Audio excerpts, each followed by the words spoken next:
अस्सलाम वालेकुम KSK novels पर आप सबको वेलकम। एक खूबसूरत नावल के साथ हाजिर हैं जिसका नाम है सब ख्वाब तुम्हारे हैं। नावल की राइटर हैं राहत जबी। चलें नावल की जानिब बढ़ते हैं।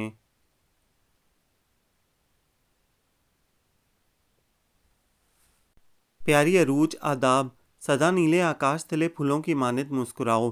दुआ तो मैं हमेशा तुम्हें यही देती हूँ, मगर लगता है मेरी दुआ में असर ही नहीं। हमेशा की तरह इस दफ़ा भी तुम्हारा रोता धोता ख़त मौसूल हुआ था। जिसने भी पढ़ा जवाबन आठ आठ आंसू बहाए। जावेद तो बाकायदा धाड़े मारकर रोया था। अम्मी शारजा को कोसने लगी कि इन्होंने मेरी बच्ची को मगमूम कर दिया है, जैसे शारजा वाले तुम्हें बांध कर ले गए थे। तुमने कहा था कि मैं शारजा आ जाऊँ।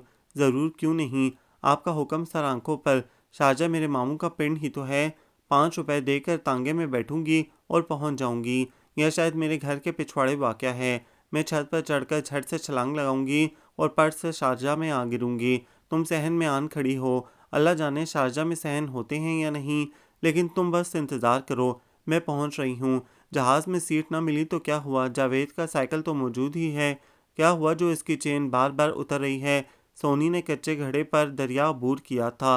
वो तुम्हारी खातिर साइकिल पर शारजा नहीं आ सकता। तुम कहो तो साइकिल छोड़, सर के बल आएगा। बस इतना डर है कि रास्ते में समंदर तो हायल नहीं। भाई क्या करें। हमें शारजा के मोहल्ले, मेरा मतलब है महल वकू से कोई वाकफियत नहीं।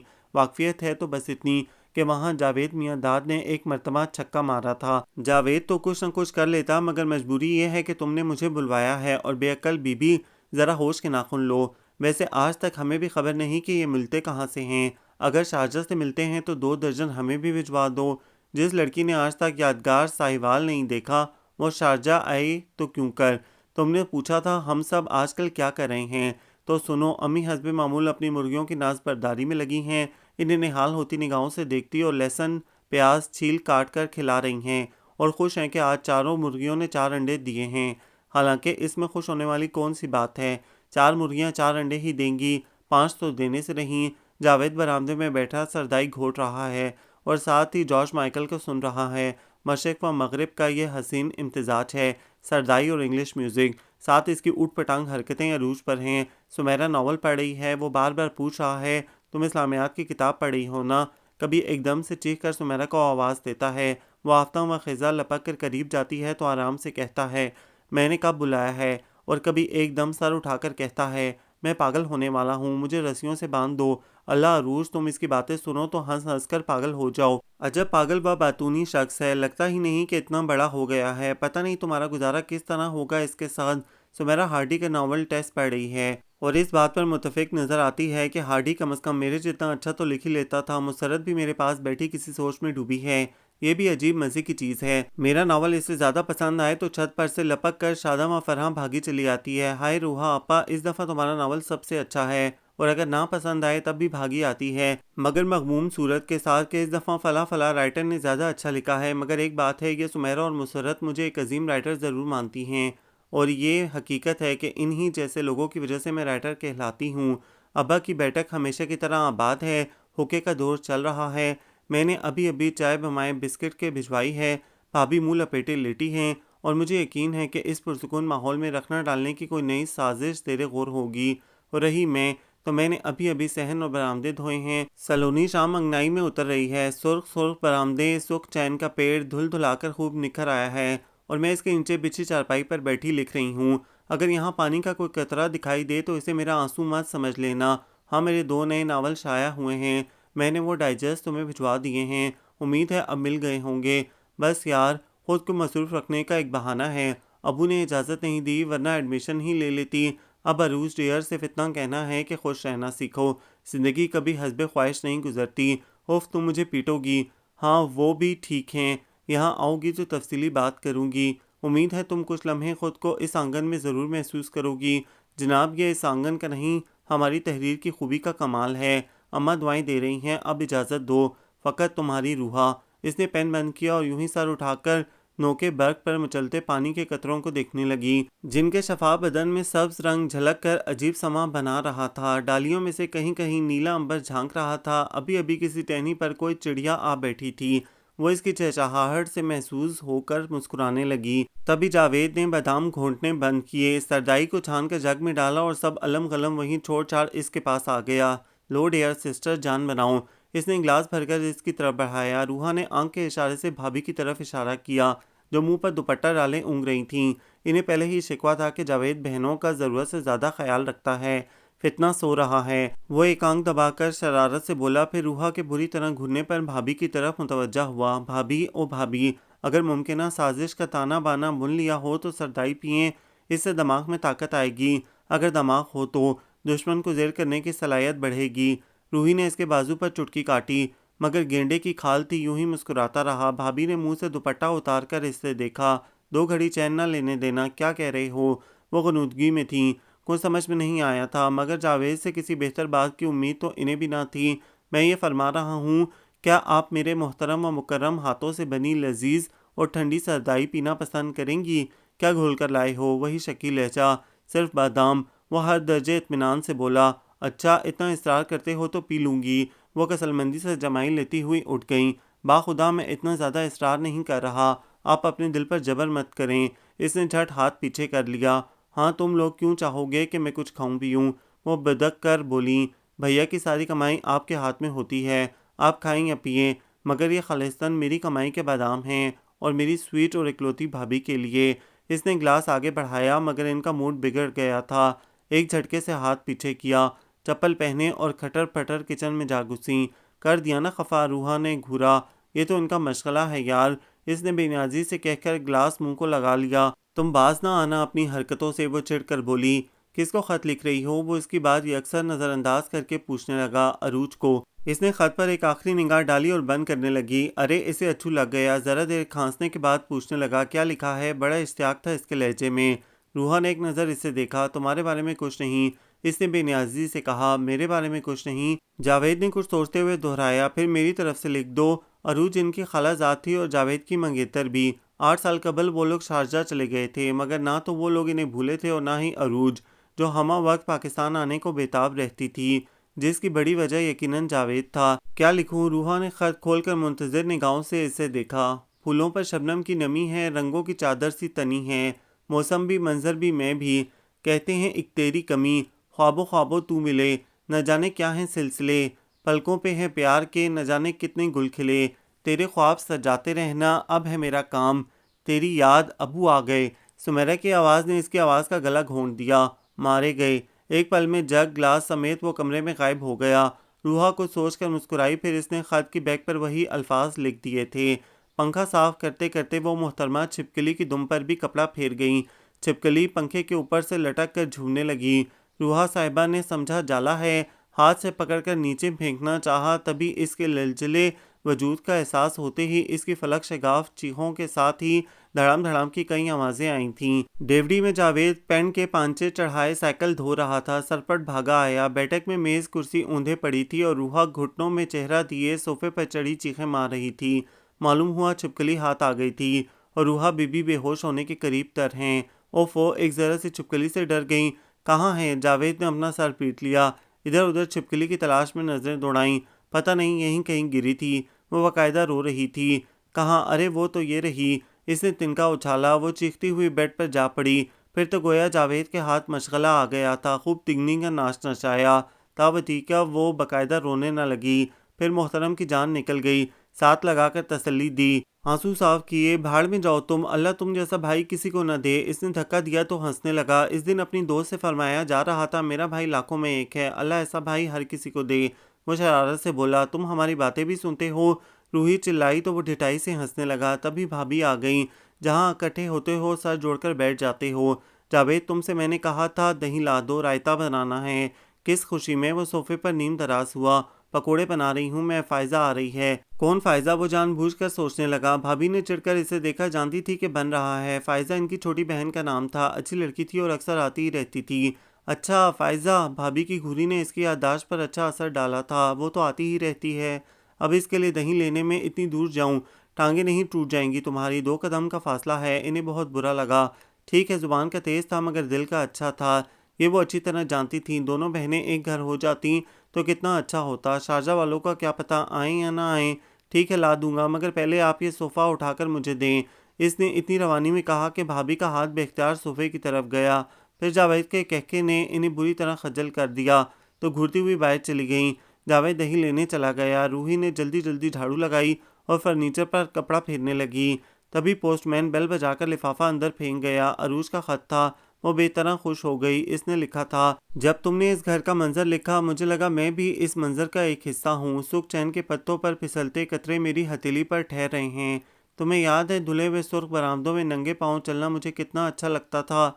इस घर में फैलती मोहब्बतों की चांदनी मेरे दिल में उतरती महसूस होती है। इसे कहना मैं आना चाहती हूँ कि मेरे आंगन में ये मौसम नहीं उतरते, मगर रास्ते मसदूद हैं। कंक्रीट की दीवारें फैलती जा रही हैं और मोहब्बतें मादूम हो रही हैं। तुम लोगों से कट जाने का सोचती हूँ तो लगता है ज़िंदगी की सांसें घुटने लगी हैं। मेरे लिए दुआ करना। रूही साकित रह गई। इन लफ्ज़ों में डोलता एक नामालूम सा खौफ था जिसने इसके दिल को अपने हिसार में ले लिया था। इसने वो खत किसी को नहीं दिखाया, जावेद को भी नहीं। वो जानती थी जावेद भी इसी की तरह मुस्तरब हो जाएगा। मगर रात को अम्मी के साथ वाली चारपाई पर बैठते हुए इसने अम्मी से बात की थी। वो एक लम्हे को खामोश हो गई। हाँ, मैं भी चाहती हूँ अब जावेद की शादी हो जाए। अम्मी, आपने इन दोनों की बाकायदा मंगनी क्यों नहीं की? ज़ुबान से बढ़कर भी कोई बात होती है बेटा? बस कंगन पहनाए थे मैंने, बाकायदा ही हो गई। अम्मी, लोग मुकर भी तो जाते हैं। अम्मी ने एक लम्हे को गौर से इसका चेहरा देखा, फिर पूछने लगी, क्या अरूज ने कुछ लिखा है? इसने अभी अभी इन्हें अरूज के ख़त के मुतालिक बताया था। नहीं अम्मी, राई का पहाड़ बनाना इसे नहीं आता था, और फिर अभी कुछ वाजिया भी तो ना था, तभी अबू हुक्का उठाए आ गए। रूही, पुत्र, हुक्का ठंडा हो गया है। अबू, आग जल रही है, अभी गर्म करती हूँ। वो फ़ौरन उठ गई। रूही ने अरूज को ख़त लिख दिया था, ढेरों तसल्लियाँ भी दी थीं। हाय कज़न। वो बरामदे में कुर्सी पर बैठी, दोनों पाँव मेज़ के किनारे पर टिकाए, फाइल घुटनों पर रखे लिखने में मसरूफ़ थी, जब इसकी आवाज़ ने बुरी तरह चौंका दिया। आहिस्ता भी तो बोला जा सकता है। इसने झुंझलाकर सर उठाया। शफाफ चमकदार निगाहें इसके चेहरे पर मरकूज थीं। इसने तेज़ी से सर झुकाकर पेपर तरतीब देने शुरू कर दिए। घनी मूँछों तले लब मुबहम सा मुस्कुराए। मैं मार्केट गया था जब से तुमने लिखना शुरू किया है। ख्वामख्वाह रिसाले खंगालने की आदत सी पड़ गई है। इसने दोनों मैगजीन इसकी तरफ बढ़ाए। इसकी क्या ज़रूरत थी? जावेद ला तो देता है। इसने रिसाले थामे। मुझे थी। रूहा का सारा सरापा इसकी निगाहों की जद में था। वो कुछ पजल हुई, कुछ झुंझलाई। न जाने ये शख्स हमेशा मुझे कमज़ोर क्यों कर देता है। मैंने पढ़े हैं तुम्हारे ये 2 अफसाने, अच्छा लिखती हो। वो कुर्सी खींचकर सामने बैठ गया। मुझे पता है। वो कदरे रुखाई से कहकर डाइजेस्ट के सफ़े पलटने लगी। जीस तो ठीक था, मगर ज़रा सी भूल के एंड से मैं मुतफिक नहीं। औरत लाख कुर्बानी की देवी सही, मगर इतना बड़ा इसार नहीं कर सकती। आपको क्या पता औरतों के बारे में?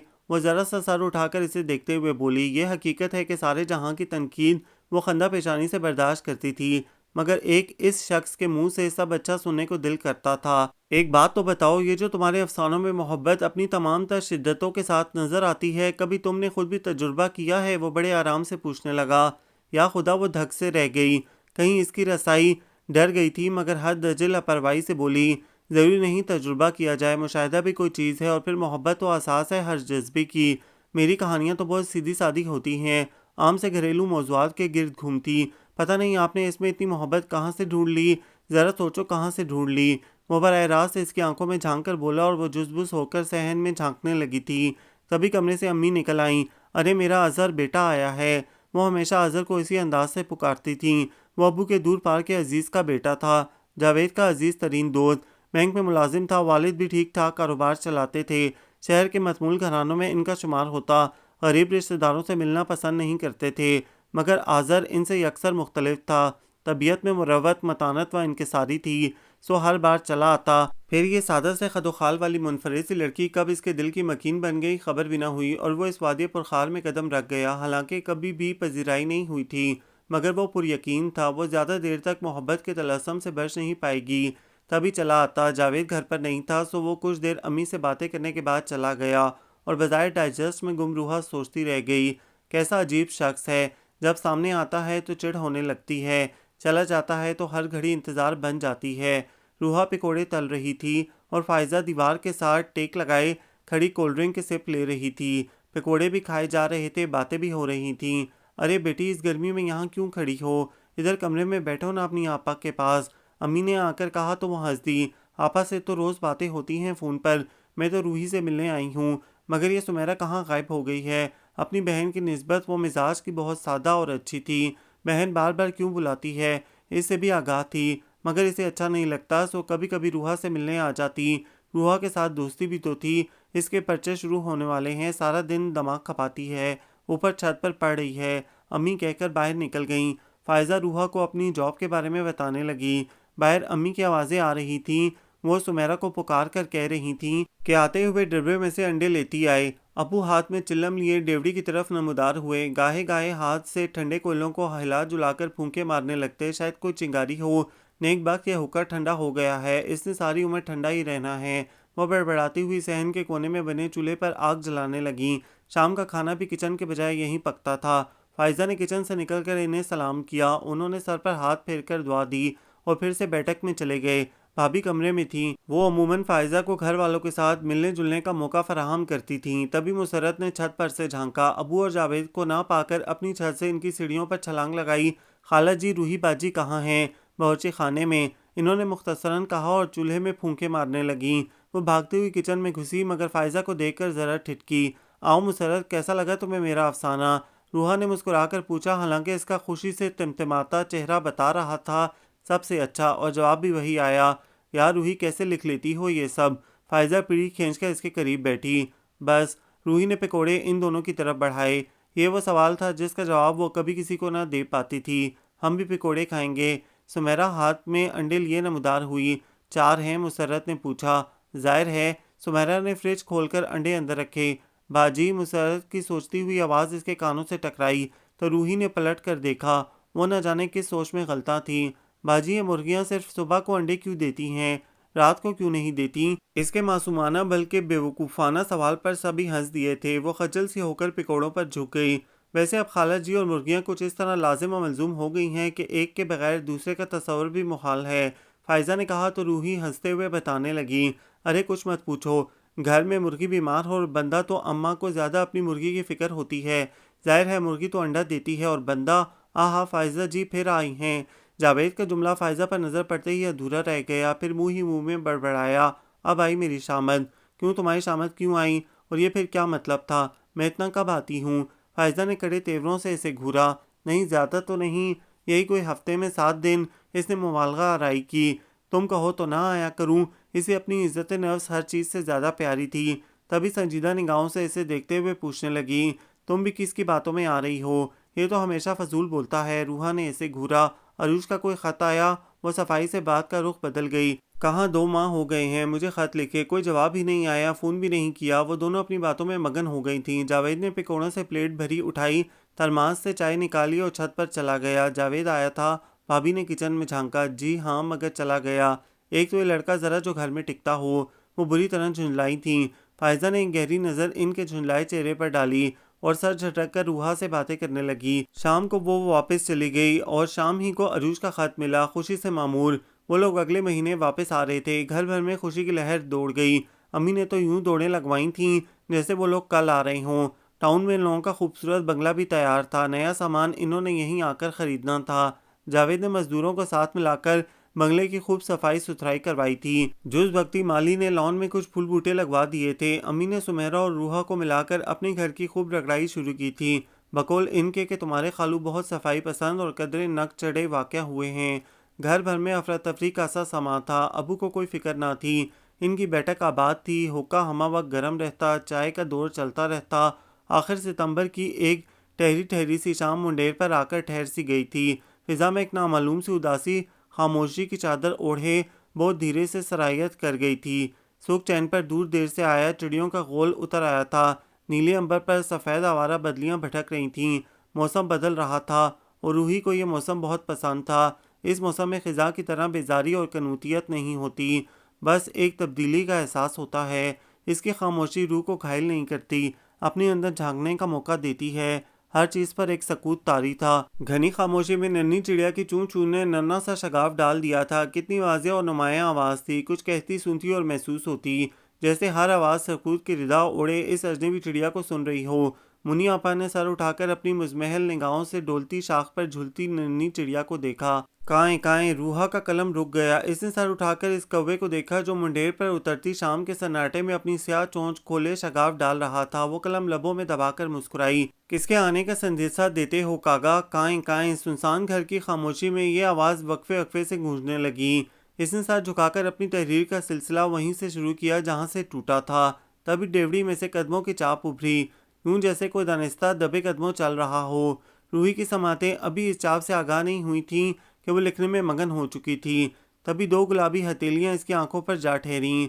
कौन? वो बुरी तरह चौंकी। बूझो तो जाने, वो इसके कान में गुनगुनाई। अरूज? रूही एक झटके से खड़ी होकर पलटी। वो वाकई अरूज ही तो थी। अरूज ने इस बात में सर हिलाकर दोनों बाजू फैला दिए। रूहा भागकर इससे लिपट गई। कुछ बेमायनी से अल्फाज भी लबों से अदा हुए थे। धीरज धीरज मेरी जान, वो बेतहाशा हंसते हुए बोली और एक बार फिर इससे लिपट गई। खुशी इसके अंग अंग से फूट रही थी। खाला खालू कहाँ हैं? वो टैक्सी वाले को रुखसत कर रहे हैं। तभी खाला और खालू भी आ गए। घर में रूहा अकेली थी। बाकी सब लोग खाला सकीना के घर मिलाद पर गए थे। जावेद अंदर सो रहा था। इनकी चीखें सुनकर बाहर निकला। अरूज को देखकर इसकी भी वही हालत हुई थी। अस्सलाम वालेकुम। अरूज इसके होंग चेहरे पर एक नज़र डालकर हंसी। मगर तुम लोगों को तो एक हफ्ता बाद आना था। इसकी हैरत किसी सूरत कम नहीं हुई थी। सरप्राइज? अरूज चहकी। अरे बेटा, हमसे भी मिल लो। खाला आगे बढ़ी। इनसे मिलकर जावेद बाहर निकल गया। खाला सकीना के घर अम्मी वगैरह को बताकर ढेर सारा फ्रूट और कोल्ड ड्रिंक्स ले आया। सहन में चारपाइयाँ बिछ गई। बड़ा पंखा निकाल कर लगाया। रूहा और सुमेरा खाने की तैयारी में लग गईं। हालांकि अरूज के साथ बातें करने की बेताबी ज़्यादा थी। अबू भी हुक्के समेत आ गए। मुसर्रा चावल अपने घर ले गई कि मैं पका दूंगी। एकदम से घर में चहल पहल सी हो गई थी। भाभी ने खासे तनकीदी अंदाज में अरूज का जायजा लिया था। इसको फायजा से हर लिहाज से बेहतर पाकर इनका मूड खासा बिगड़ा था। मगर मुरवतन वहाँ कुछ देर बैठी रहीं। जावेद अपनी खुशी का इजहार बरमला नहीं कर पा रहा था, मगर इसकी आंखों में चमक और लबों की मुस्कुराहट बताती थी कि वो खुश है, बहुत खुश। बार बार किचन में आकर पूछता था, किसी चीज़ की ज़रूरत तो नहीं? खालू अपनी कमाई गई दौलत की तफसीलात बता रहे थे। खाला सारे ख़ानदान की पिछली 6 साला सरगर्मियों से आगाह कर रही थीं। खाना बहुत खुशगवार माहौल में खाया गया। खाने के बाद फिर से बुजुर्गों की महफिल जमी थी। वो अरूज को घसीट कर ऊपर ले आईं। कातक का चांद पंचमी दीवार के अकब से नमदार हुआ था। हवा में खुशगवारियत थी। सुमेरा ने चरपाइयाँ बिछाकर जल्दी जल्दी चादरें बिछा दी। बाहर अंधेरे में खोए वाली कुल्फी के होके लग रहे थे। अल्लाह अरूज, मुझे यकीन नहीं आता कि तुम आ गई हो। रूहा ने इसका हाथ थामा। तुम लोग मुझे याद करते थे? अरूज चारपाई पर आलती पालती मारे बैठी थी। भूली कब थी? सुमेरा ने हंसकर जवाब दिया, ये सब बिल्कुल ख्वाब सा लग रहा है। इसने सर उठाकर आंखें बंद की और लंबा सांस खींचा। मेरा आसमान, मेरा चांद, मेरी मिट्टी की खुशबू। तभी जावेद दो दो सीढ़ियाँ फलंगता ऊपर आया। इसके हाथ में कुल्फियाँ थीं। पकड़ो भाई पकड़ो, सारी पिघल गईं। तुमने आज भी कंजूसी नहीं छोड़ी।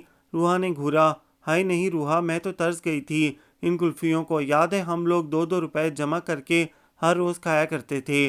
अरूज ने इसके हाथ से चुनकर बड़ी कुल्फी ली। ये 5 रुपए वाली है, जावेद ने जताया। ओहो, गोया तरक्की कर गए हैं मौसूफ जनाब। वो सर को ज़रा सा खम देकर बोला, बरसे रोज़गार हो गया हूँ। तुम अपने लिए नहीं लाए? अरूज ने पूछा। मैं तुम लोगों को खाता देखूंगा, वो शरीर अंदाज में बोला। ये तो प्रॉब्लम है भाई। इसने तेज़ी से रुख बदला। वो हंसते हुए घूमकर इसके सामने आया। अब बोलो, ये 8 साल कैसे गुजरे? वो इसके ऐन सामने बैठा था और फिर रात ढलती रही। बातों के सिलसिले और निगाहों के पैगाम चलते रहे। अरूज को जिद थी कि वो अपना घर देखने जाएगी। हाँ तो ले जाऊंगा ना, जावेद ने बेनियाजी से कहा और थाल में से दाना दाना अंगूर चुगने लगा। इसके ऐन सामने बैठे खालू ने इस्ताजिया अंदाज में जावेद की तरफ देखा। इस फटीचर साइकिल पर, ओ मियाँ, दुनिया कहाँ से कहाँ पहुँच गई। तुम अभी तक साइकिल में उलझे हो। तुम्हारे बाप ने तुम्हें भी अपने जैसा कनात पसंद बना लिया है। कनात पसंद होना बुरी बात है खालू। जावेद बजाय लापरवाही से पहलू बदल कर रह गया। कभी तरक्की नहीं करते ये लोग। अब अपने बाप को देख लो, क्या बनाया इसने सारी उम्र। ये 8 साल पहले वाले खालू हरगिज ना थे। सिकों की खनक इसके लहजे में नखुद बनकर छलक रही थी। अरूज ने माँ की तरफ देखा। वो फौरन बोल उठी, अब ऐसा भी नहीं है, बच्चों को पढ़ाया लिखाया, अच्छी जगहों पर मुलाजिम कराया, शादियाँ की, अब और क्या चाहिए। बच्चे अच्छी जगहों पर मुलाजिम हैं, अपना ज़ाती घर है, बस बच्चे अभी तक साइकिल पर घूमते हैं। खालू जलकर बोले, बीवी की हिमायत अच्छी नहीं लगी। 6 माह तो हुए हैं जावेद की नौकरी लगे। मोटरसाइकिल छोड़ गाड़ी खरीदेगा। तरक्की के बड़े चांस हैं इसकी नौकरी में। जावेद की अम्मी ने जल्दी से कहा। खालू बस मुंह फेर कर बैठ गए। मैं तो घर देखने की बात कर रही थी, अरूज ने जल्दी से कहा। हाँ तो मैं रिक्शा ले आता हूँ। जावेद खड़ा हो गया। खालू और खाला तो एक दिन कबल जाकर देख आए थे। जावेद रिक्शा ले आया। रूहा और अरूज जा रही थी। घर बहुत खूबसूरत था। सफ़ेद पेंट ने दरो दीवार पर चांदनी सी बिखेर दी थी। लॉन में हरे भरे पौधे और घास लहरा रहे थे। वाह, ये तो बहुत खूबसूरत है। वो एक एक कमरा बहुत इश्तियाक से देख रही थी। रूहा ने भी पहली मर्तबा ये बंगला देखा था। लग रहा था कि खालू ने दिल खोलकर पैसा खर्च किया है। वो न जाने क्या सोचकर एकदम संजीदा सी हो गई। कैसा लगा? जावेद ने पूछा। ज़बरदस्त, अरूज पुरजोश अंदाज में चहकी। सब मेरी मेहनत है जनाब। अच्छा, तुमने राश मजदूरी भी शुरू कर दी? मिट्टी गारा तुमने ढोया था? वो शरारत से बोली। उड़ा लो मजाक, तुम्हारे अब्बा ने तो बस रुपया भेजा था। नक्शे से लेकर मजदूरों के सर पर खड़े होकर काम करवाने तक सब हमारी मेहनत है जनाब। मान लिया जनाब। इसने एक कमरे की खिड़की खोली जहां से छोटी नहर बहती हुई दाएं तरफ मुड़ गई थी। नहर के किनारे सरसब्ज घास में उदे बनफशी जामनी सफ़ेद सुर्ख फूल लहलहा रहे थे। घने दरख्तों की छाया में सूरज की किरणें छन छन कर चांदनी के सिक्कों की तरह नहर के पानियों पर झिलमिला रही थीं। इंतहाई पुरसुकून और खूबसूरत व मबहूत कर देने वाला मंजर था। ये कमरा मेरा होगा। क्या ज़रूरत है? जावेद के मुंह से बेख्तियार निकला। क्यों? क्यों? वो तेज़ी से पलटी। वो खिड़की पर हाथ टिकाकर मायनी खेज अंदाज में मुस्कुराया। अरूज शर्माई न झींपी। कुछ लम्हे नाकाबिले फ़हम तासुरात के साथ इसे देखती रही। फिर रुख बदल कर बाएं झांकने लगी। मुझे डर लगता है जावेद। इसकी निगाहें नहर पर खेलती सुनहरी किरणों से उलझ रही थीं। मुझसे वो शरीर हुआ। जावेद, अब्बा बहुत बदल गए हैं। तुम तो नहीं बदली ना? जावेद ने गहरे यकीन के हिसार में घिर कर इसकी शहद रंग आंखों में झांका। इसका जवाब एक मोहब्बत भरी मुस्कान था। जावेद ने धीरे से इसका हाथ थामा। बस फिर दिल में किसी वहमे को जगह न दो। दौलत में इतनी ताकत कहाँ के मोहब्बत को हरा सके। अरूज ने एक पल को इससे देखा। वो दोनों किसी गहरे एहसास में घिर कर खामोश हो गए। और ये वही मुकाम था जब लब खामोश होते हैं, आंखें बोलती हैं और खामोशी सुनती है। अरे तुम! गुलाब के फूलों पर झुकी रूहा एकदम सीधी हुई। आप यहाँ भी? अजहर को देखकर वो बेख्तियार बोली। अजहर ने खफगी से इसे देखा। मेरा मतलब है, जावेद बता रहा था कि आपका घर भी आसपास ही है। आसपास नहीं, ये वाला है। अजहर ने साथ वाले घर की तरफ इशारा किया जिसका टेरेस सुर्ख फूलों की बेल से भरा हुआ था। बहुत खूबसूरत है, रूहा बेख्तियार बोली। इतनी दूर से क्या अंदाज़ा होगा? घर चलो, तुम्हें अंदर से दिखाऊंगा। अम्मी भी तुमसे मिलकर बहुत खुश होंगी। इसने फ़ौरन दावत दी। तुम तो कभी भी हमारे घर नहीं आई। आपको तो पता है मैं कितना कम निकलती हूँ। वो कंधे उचकाकर धीरे से बोली और बाहर आती अरूज को देखने लगी। ये मेरी कज़न अरूज हैं और ये आज़र। रूहा ने करीब आने पर तारुफ करवाया। ओह, तो आप आज़र हैं? अरूज सरतापा इसे देखकर मायनी खेजी से मुस्कुराई। क्या हमारा गायबाना तारुफ हो चुका है? बिल्कुल जनाब, अच्छा खासा। वो शौक हो रही थी। रूहा ने इसका बाजू खींचा। जावेद को कहाँ छोड़ आई हो? पीछे नहर में धक्का दे आई हूँ। इसने चिढ़कर बाजू छुड़ाया। किसको? जावेद अकब से नमदार हुआ। तुम्हें? हाँ, अब हमारे साथ यही सलूक होगा। वो ठंडी सांस खींचकर बोला। और आज़र इन्हें अपने घर ले गया। इसकी अम्मी घर पर ही थीं। बहुत प्यार और मोहब्बत से मिली। मुलाजिम ने फटाफट मुख्तलिफ चीज़ें सर्व कर दी। अरे तुम अफसाने लिखती हो? इसकी अम्मी ने हैरान होकर पूछा। रूहा झिम गई। नहीं, मुझसे लिखवाती है। जावेद ने बरजस्ता कहा। वो केक के साथ इंसाफ कर रहा था और बहुत बेतकल्लफ था कि अक्सर आता जाता रहता था। अजहर की अम्मी को अरूज बहुत अच्छी लगी थी कि वो थी ही खूबसूरत। रूहा तो इसके सामने दब सी जाती थी। चाय के बाद अजहर इन्हें अपना घर दिखाने लगा। मेरा नहीं ख्याल था कि अजहर लोग इतने अमीर होंगे। रूहा ने सताइशी नज़रों से बेशकीमत फर्नीचर और डेकोरेशन पीसेस को देखा। क्या तुम मुतासिर हो रही हो? अरूज ने पूछा। मुतासिर होने के लिए मेरा मेयार सिर्फ दौलत नहीं। वो मुस्कुराई और पलटकर जावेद को वापसी का इशारा करने लगी। हम अपना घर इससे ज़्यादा खूबसूरत सजाएंगे। हमसे क्या मुराद है तुम्हारी? रूहा ने छेड़ा तो वो झिम गई। थोड़ी देर तक इन्होंने इजाज़त चाही। अजहर इन्हें गेट तक छोड़ने आया। वो बहुत खुश था। मुझे बहुत अच्छा लगा तुम लोगों का यहाँ आना, इसने रूहा को देखते हुए कहा। वो रुख बदलकर गेट से बाहर रुकते रिक्शे को देखने लगी। वो कदरे मायूस सा होकर जावेद को खुदा हाफिज कहने लगा। अजहर की अम्मी बहुत खुश इखलाक थीं। अरूज ने रिक्शे में बैठते हुए कहा। तुम्हारे ख्याल में सारे अमीर लोग बद इखलाक होते हैं? मैं तो जब भी गया वो इसी इखलाक से मिली हैं। जावेद ने कहा। दौलत इखलाक व किरदार के मयार बदल देती है, मैंने सुना था। और जावेद ने कहा। और फिर न जाने क्यों बात अधूरी छोड़कर लाइब्रेरी के ऐन सामने फवारे के पानियों में झिलमिलाती रोशनियों का अक्स देखने लगी। मैं तो कहती हूँ आपा, कोई मुनासिब सा वक्त देखकर अब जावेद और अरूज के फर्ज से भी सुबकदोश हो जाएं। हाँ, खाला गड़बड़ाई। फिर न जाने क्या सोचने लगी। अम्मी ने ध्यान से इनका चेहरा खोजा। क्या बात है आपा? कुछ नहीं, वो संभल कर बोली। बात करती हूँ तुम्हारे बहनोई से। कैसी बात? ये तो बचपन से तय है कि अरूज मेरे जावेद की दुल्हन बनेगी। वो कहते हैं ये पुरानी बातें हैं। खाला ने दबे लफ्ज़ों में कहा। अम्मी तब गईं। पुरानी बातें क्या होती हैं? जुबान दी थी भाई साहब ने, अब किस तरह मुकर सकते हैं? वो दोनों सुख चैन के नीचे चारपाई बिछाए बैठी थीं। चारपाई के गिर्द मुर्गियां कुड़कुड़ा रही थीं और वो रोटी के छोटे छोटे टुकड़े इन्हें डाल रही थीं। इनके ऐन सामने बावर्ची खाने की सहन की तरफ खुलने वाली खिड़की थी। रूहा और अरूज छोटे छोटे समोसे तल रही थीं। सुमेरा चटनी पीस रही थी और न जाने किस बात पर कहके लग रहे थे। जावेद दरवाजे में इस्तादा नए नए चुटकुले छोड़ रहा था। बस वो कहते हैं अपने बच्चों की खुशी देखना चाहिए। हाँ तो देख लेना खुशी। इन्होंने चिढ़कर बावर्ची खाने की तरफ इशारा किया। जावेद एक समोसा जिसकी शक्ल अच्छी खासी बिगड़ चुकी थी उठाकर कह रहा था, इसकी शक्ल खालू से मिलती है। जवाबन अरूज ने दानिस्ता लंबूतरा समोसा बनाकर लहराया था। अब इस बात पर कहके लग रहे थे कि जावेद गुंदा मैदा हाथ में लिए अरूज बनाने की कोशिश कर रहा था। अभी तुम इस बात को मत छेड़ो आमना, हम लोग घर शिफ्ट हो जाएं, फिर मैं इनसे बात करूंगी। जो कुछ भी हो ये तो तय है कि मैं अरूज से किसी सूरत दस्तबरदार नहीं हूँगी। अम्मी ने कतई लहजे में कहकर बात ख़त्म कर दी। खाला न जाने किस सोच में डूब गई थीं। अम्मी की मुर्गियाँ चोंचे उठाए कुटकुटाती रहीं। वो रोटी डालना भूल गईं। तभी वो सब समोसे और चटनी समेत वहीं आ गए। जावेद ज़रा मेज़ तो पकड़ो। अरूज के हाथ में ट्रे थी। क्यों वो कहीं भागी जा रही है? ओफो इसे यहाँ उठा लाओ। वो झुंझलाई। मैं नहीं ला रहा, इसे आवाज़ दे लो, मैं थक गया हूँ। वो खाला और अम्मी के दरमियान बैठ गया। तुम क्यों थक गए हो? इसने जरा की। मैंने समोसे नहीं बनाए 2 अदद। इसके 2 अदद कहने पर अरूज हंसती। सुमेरा इन्हें झगड़ता छोड़कर मेज़ लेने चली गई। ज़रा चखाना कैसे बने हैं? जावेद ने हाथ बढ़ाया। अल्लाह 5 समोसे खाने के बाद भी तुम चखने के मराहिल तय कर रहे हो। वो सर पर हाथ मारकर बोली। वो दोनों इसी बात पर झगड़ने लगे थे। जाओ रूहा भाभी को आवाज़ दो, अम्मी ने कहा तो वो चटनी का प्याला जावेद के हाथ में देकर भाभी के कमरे में चली गईं।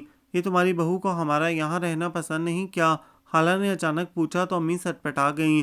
नहीं तो बस इसकी आदत ही कुछ ऐसी है। ये जुनैद का तबादला कब हुआ था कराची? खाला ने पूछा। बस शादी होते ही मारे डर के भाग गए। जावेद ने इत्मीनान से जवाब दिया। किस से डर कर? अरूज ने चटनी में समोसा डबोते हुए ताजुब से पूछा। तुमने हमारी भाभी को देखा है? वो संजीदगी से गोया हुआ। हाँ वो कुछ समझी नहीं। बस फिर वह लबों में मुस्कुराहट दबा गया। बाज आ जाओ जावेद। अम्मी ने खिसियानी होकर इसके धप रसीद की तो समोसा इसके हाथ से छूटकर चटनी में डुबकी खा गया। सुमेरा वो एकदम थाड़ा। जी भैया, सुमेरा घबरा कर बोली। मेरा स्विमिंग कॉस्ट्यूम लेकर आओ। जी वो होंको की तरह मुंह देखने लगी। मैंने गोता लगाना है समोसा निकालने के लिए। जावेद अरूज ने हैरत से इससे देखा, फिर हंसने लगी। ये ऐसी ही ऊटपटांग बातें करता है, रूहा ने कहा था। यूं ही हंसते खेलते बहुत से दिन गुजर गए। खाला के घर में बुनियादी सामान आ गया। खालू ने एक एक चीज़ बहुत देखभाल कर और कीमती खरीदी थी। अरूज खुश थी। अम्मी अबू मुतफक्कर। रूहा और जावेद हैरान। वो तो अक्सर पूछता था, अरूज तुम्हारे अब्बा की शारजा में सोने की कान निकल आई थी या तेल का कुआं? जनाब अब्बा ने बहुत मेहनत की थी, वो बड़े फ़ख्र से कहती। और एक दिन वो लोग वहाँ शिफ्ट हो गए। घर एकदम सूना सूना सा हो गया था। इतने दिन बहुत रौनक भी तो रही थी। हम लोग बहुत बड़ी पार्टी अरेंज करेंगे, अरूज ने जाते हुए कहा था। चौकीदार न जाने कहाँ गायब हो गया था। दरवाज़ा खोलने के लिए अरूज को आना पड़ा। अम्मी अब्बा टीवी खोले क्रिकेट मैच देख रहे थे। अरे आंटी आप? अजहर की अम्मी को देखकर वो चौंकी, फिर खुशदिली से बोली थी। क्यों भाई, मैं नहीं आ सकती? वो मुस्कुराई। बादामी रंग का बहुत नफीस सूट और हमरंग चप्पल पहने थीं। वो यकीनन बहुत प्यारी बावकार खातून थीं। अरे ऐसी क्या बात है, आप ही का घर है, आइए ना। इसने हंसते हुए रास्ता दिया और अपनी रहनुमाई में लिए लाउंज की तरफ बढ़ गई। अजहर भाई कैसे हैं? अच्छा है। खैर आपके बेटे हैं, आप तो कहेंगी ही, वो शरारती लहजे में बोली। Naughty girl. वो हंसने लगी। हंसी हंसमुख और खुश मिजाज थीं। अम्मा अब्बा देखें कौन आया है। वो दरवाजे ही में पुकार कर खुद किचन में आ गई। आइए बहन। अम्मी ने फ़ौरन इस्तकबाल किया। अब्बा भी खड़े हो गए। भाई आप लोग यहाँ आए, मुझे वाकई बहुत खुशी हुई। फिर इधर उधर देखकर सताइशी अंदाज में कहने लगी, माशाल्लाह घर तो बड़ा अच्छा सजाया है आपने। बस ये अरूज के अब्बा का शौक है। अरूज के अब्बा पर अहमद साहब ने घूर कर इन्हें देखा। इस औरत को कभी क्लास के मुताबिक गुफ्तगू करनी ना आई। वो बड़बड़ाई। कुछ कहा आपने? तबस्सुम हैरत से इन्हें देखने लगी। कुछ नहीं कहा मैंने। इन्होंने कड़ी नज़रों से घूरा, फिर लहजा बदल कर बोले, अब मेहमान को बिठाओ भी। हाँ हाँ आप बैठे ना बहन। इन्होंने कहा तो वो पुरतकल्लफ अंदाज में ज़रा सा सोफे पर टिक गईं। इसके बाद अहमद साहब ने तबस्सुम को बोलने का मौका नहीं दिया। इनकी सारी गुफ्तगू शारजा में कमाई गई दौलत और इस आलीशान घर के गिर्द घूम रही थी। तबस्सुम जुज़बुज़ होकर रह गईं। कभी कभी लुक़मे देने की कोशिश की, फिर हार कर टीवी पर नज़रें जमा कर रन गिनने लगीं। काफ़ी देर बाद जब अहमद साहब को महसूस हुआ कि वो खातून को अच्छी तरह मरूब कर चुके हैं, तब इत्मीनान से सोफे की पुर्श से टेक लगाकर पुकारे, अरे भाई अरूज बेटी, चाय कहाँ रह गई? बस अब्बा अभी लाई। वो ट्रॉली घसीटती हुई अंदर आई। अरे बेटा, इस तकल्लुफ़ की क्या ज़रूरत थी? इन्होंने रस्मन कहा। तकल्लुफ़ कैसा, सब कुछ घर में मौजूद था। अहमद साहब फ़ौरन बोले। अरूज ने एक नज़र माँ को देखा और मुस्कुराहट लबों में दबाकर चाय सर्व करने लगी। अरूज बेटा, माशाल्लाह आपके वालिद तो बहुत बाज़ोक इंसान हैं। इधर मुराद साहब हैं तो इन्हें ज़रा परवाह नहीं, सब कुछ मैं और आज़र ही देखते हैं। आज़र की अम्मी ने कहा।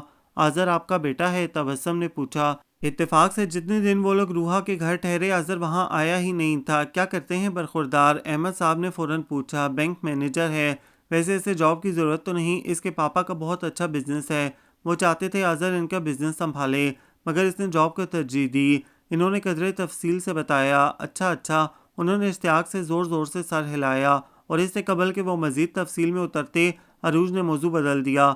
आंटी आप चाय पिएं, फिर मैं आपको घर दिखाऊंगी। अब्बा ने वाकई बहुत मेहनत और मोहब्बत से सजाया है। अम्मा तो बहुत सादगी पसंद हैं।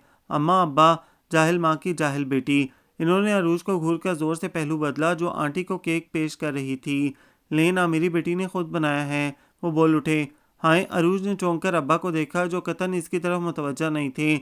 आंटी ने केक का पीस काट कर प्लेट में रखा और ज़रा सा मुंह में डालकर बोली, माशाल्लाह बहुत मज़े का बना है और जायका तो बिल्कुल डिसेंट बेकरी की केक जैसा है। अब्बा जुज़बुज़ होकर रह गए। अम्मा ने टीवी पर नज़रें जमा दीं, जबकि अरूज ने मुस्कुराहट छुपाने को रुख बदल लिया था। चाय पीकर वो जल्द ही उठ गई। दरअसल मैं तो आप लोगों को खाने पर इनवाइट करने आई थी। आज डिनर हमारी तरफ कीजिएगा। इसकी क्या? अम्मा ने कुछ कहना चाहा। अब्बा फ़ौरन बोल उठे। हाँ हाँ, क्यों नहीं, हम ज़रूर आएंगे। अम्मा मुंह बनाकर रह गईं।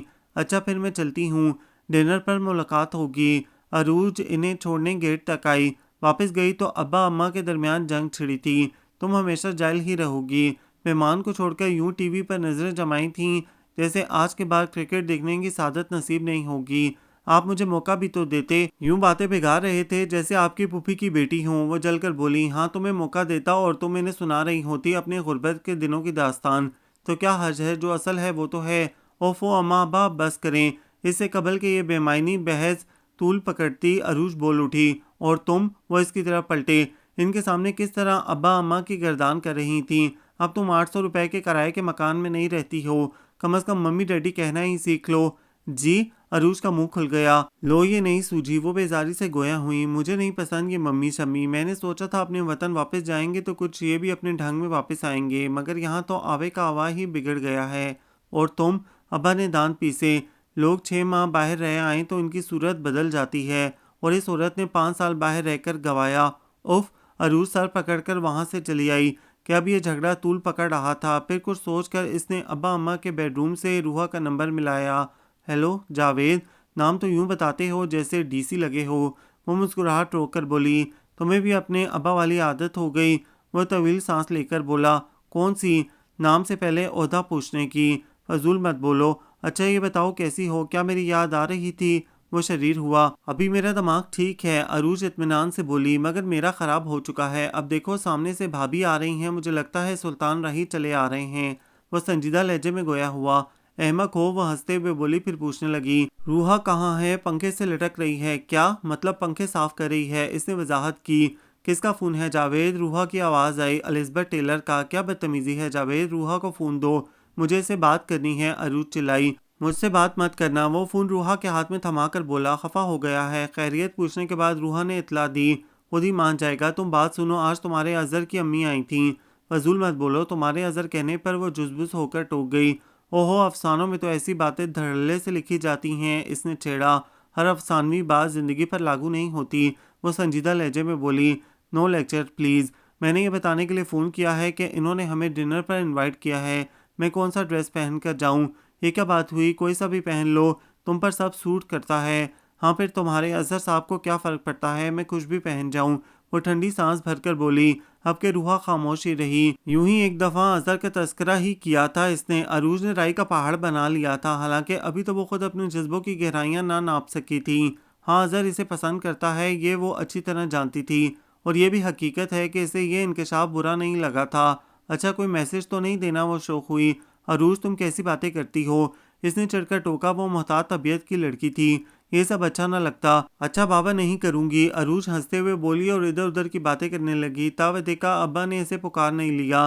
रात को जब वो डिनर के लिए गए तो अजहर की मम्मी डैडी ने वेल्हाना अंदाज में इस्तकबाल किया। अजहर भी मौजूद था। अब्बा खुद को मिलने वाली इस अहमियत पर बहुत खुश थे और ठसे से बैठे अजीज सरनो वही बातें दोहरा रहे थे जो दोपहर में अजहर की अम्मी को बता चुके थे। अम्मा हस्बे मामूल इन्हें घूर घूर कर बाज रखने की कोशिश कर रही थीं। अरूज ने जामनी चूड़ीदार पजामा और सफ़ेद नेट का कुर्ता दुपट्टा ओढ़ा था। कुछ वो कुदरती तौर पर खासी जाज़बे नज़र और खूबसूरत थी। मेकअप के लाइट से टच ने कुछ और निखार बख्श दिया था। फिर इसका सादा और बेसाख्ता अंदाज़े गुफ्तगू। अजहर की अम्मी बार बार इसे पसंदीदा नज़रों से देख रही थीं, जिसे महसूस करके अरूज की अम्मी बार बार पहलू बदल रही थीं। अजहर के साथ अरूज की गुफ्तगू बहुत कम रही, मगर इसने महसूस किया वो महज़ब और शाइस्ता अतवार वाला खूबसूरत नौजवान है। वापसी पर अजहर की अम्मी ने इसे खूबसूरत ब्रेसलेट गिफ्ट किया। अब्बा खुश हो गए, अम्मी ठिठक गई थीं। अरूज ने रात को फ़ोन करके सारी तफसील रूहा को बताई।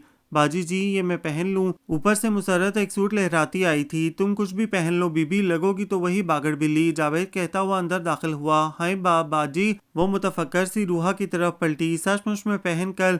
ओफो मजाक कर रहा है वो, बहुत अच्छा है पहन लो। रूहा ने इत्मीनान दिलाया। वो खुशी खुशी तैयार होने चल दी। खालू ने दावत की थी, मुसर्रत को भी खुद अरूज ने इनवाइट किया था, सो इसी की तैयारी थी। सुमेरा कब से तैयार होकर इधर उधर घूम रही थी। भाभी अपने कमरे में घुसी थी, इन्हें फुल तैयार होकर ही निकलना था। रूहा ने अम्मी अबू को कपड़े इस्त्री करके दिए, खुद अपना रेडिश ब्राउन जॉर्जेट का सूट इस्त्री करने लगी, जिसके बाजुओं और गले पर हल्की हल्की कढ़ाई हुई थी। तुम अभी तक यहीं बैठी हो? मैं गाड़ी लेने जा रहा हूँ, जावेद जाते जाते कह गया। रूहा ने पलटकर खुशबुओं में बसे भाई को देखा। वो अच्छा था, मगर आज बहुत अच्छा लग रहा था। जब तक वो गाड़ी लेकर आया सभी तैयार हो गए थे। भाभी ब्लैक साड़ी में दमक रही थीं। बस आ जाए वरना मैं जा रहा हूँ। बहुत जल्दी है? रूहा ने नेचुरल लिपस्टिक लगाकर बालों को क्लिप करके यूं ही खुला छोड़ दिया। अल्लाह, आज तो मेरी बहन की भी शक्ल निकल आई है। जावेद ने ताज्जुब से इसे देखा। वो बुरी तरह झीम गई। चलो चलें।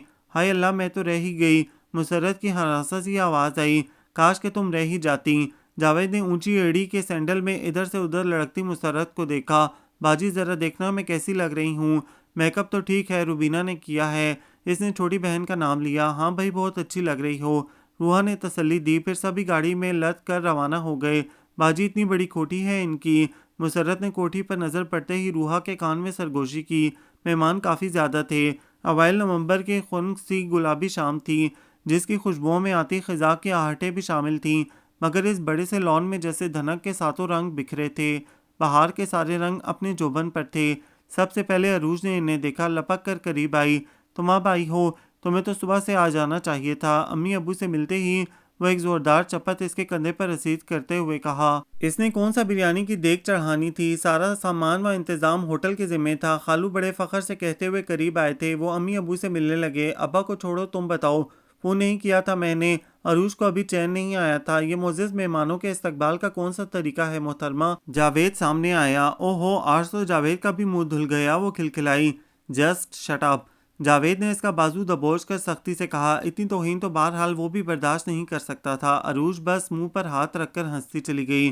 खालू ने बड़ी नागवारी से इन दोनों को देखा। रूहा इन दोनों में सुलह करवाने की कोशिश कर रही थी, जबकि जावेद अकड़ा हुआ था। अरूज की खिलखिलाहटें ही काबू में न आ रही थीं। जाकर अपने इन गरीब रिश्तेदारों को बिठाओ। क्या रास्ते में खड़े जाहिलों की तरह ठट्ठे लगा रहे हैं? वो दांत पीसकर खाला के कान में घुसे। हाय हाय, खाला तड़प उठी। 4 पैसे क्या कमा लिए, ये तो महजब और तालीम याफ्ता भी हो गए, औकात ही भूल गए अपनी। खाला गहरा तंज करके अम्मी अबू की तरफ बढ़ गईं। खालू बस पेचोताप खाकर रह गए। बाजी, इतने सारे लोग, ये सब आपको जानते हैं? मुसर्रत ने हैरत से पूछा। वो इतने सारे लोगों को देखकर घबराई गई थी। कहाँ सब अब्बा का कारनामा है, न जाने किस किस को बुला लिया है। वो मुंह बनाकर बोली। अम्मी अबू को खाला ले गई। भाभी को भी अपनी हम मिजाज खवातीन मिल गईं। जावेद के लिए कंपनी पैदा करना कोई मुश्किल काम ना था। आओ तुम्हें सबसे मिलवाऊं। अरूज ने रूहा का हाथ थामा। मैं तो यहीं बैठकर लोगों को देखूंगी। मुसर्रत ने एक सीट संभाल ली। अरूज ने तारुफ करवाया तो कई लड़कियां चीख उठी थीं। आप रूहा गजल है, वो मारूफ अफसाना निगार। वो मुस्कुराकर इनके सवालों का जवाब देने लगी। अरूज को खालू बुला रहे थे। रूहा को मुसर्रत का ख्याल आया तो वो माजरत करके पलट गई। हाय बाजी, किधर हैं आप? वो जूस का ग्लास हाथ में लिए बेजार बैठी थी। क्या हुआ? रूहा ने इसके करीब की कुर्सी संभाली। 5 ग्लास जूस के पी लिए हैं मैंने। फिर कोई ना कोई खाली ग्लास लेकर भरा हुआ दे जाता है। वो हद दर्जा बेजारी से बोली। रूहा की हंसी निकल गई। बेवकूफ़, तुम मना कर देती। अच्छा, मैं समझी शायद अमीर लोग हैं तो।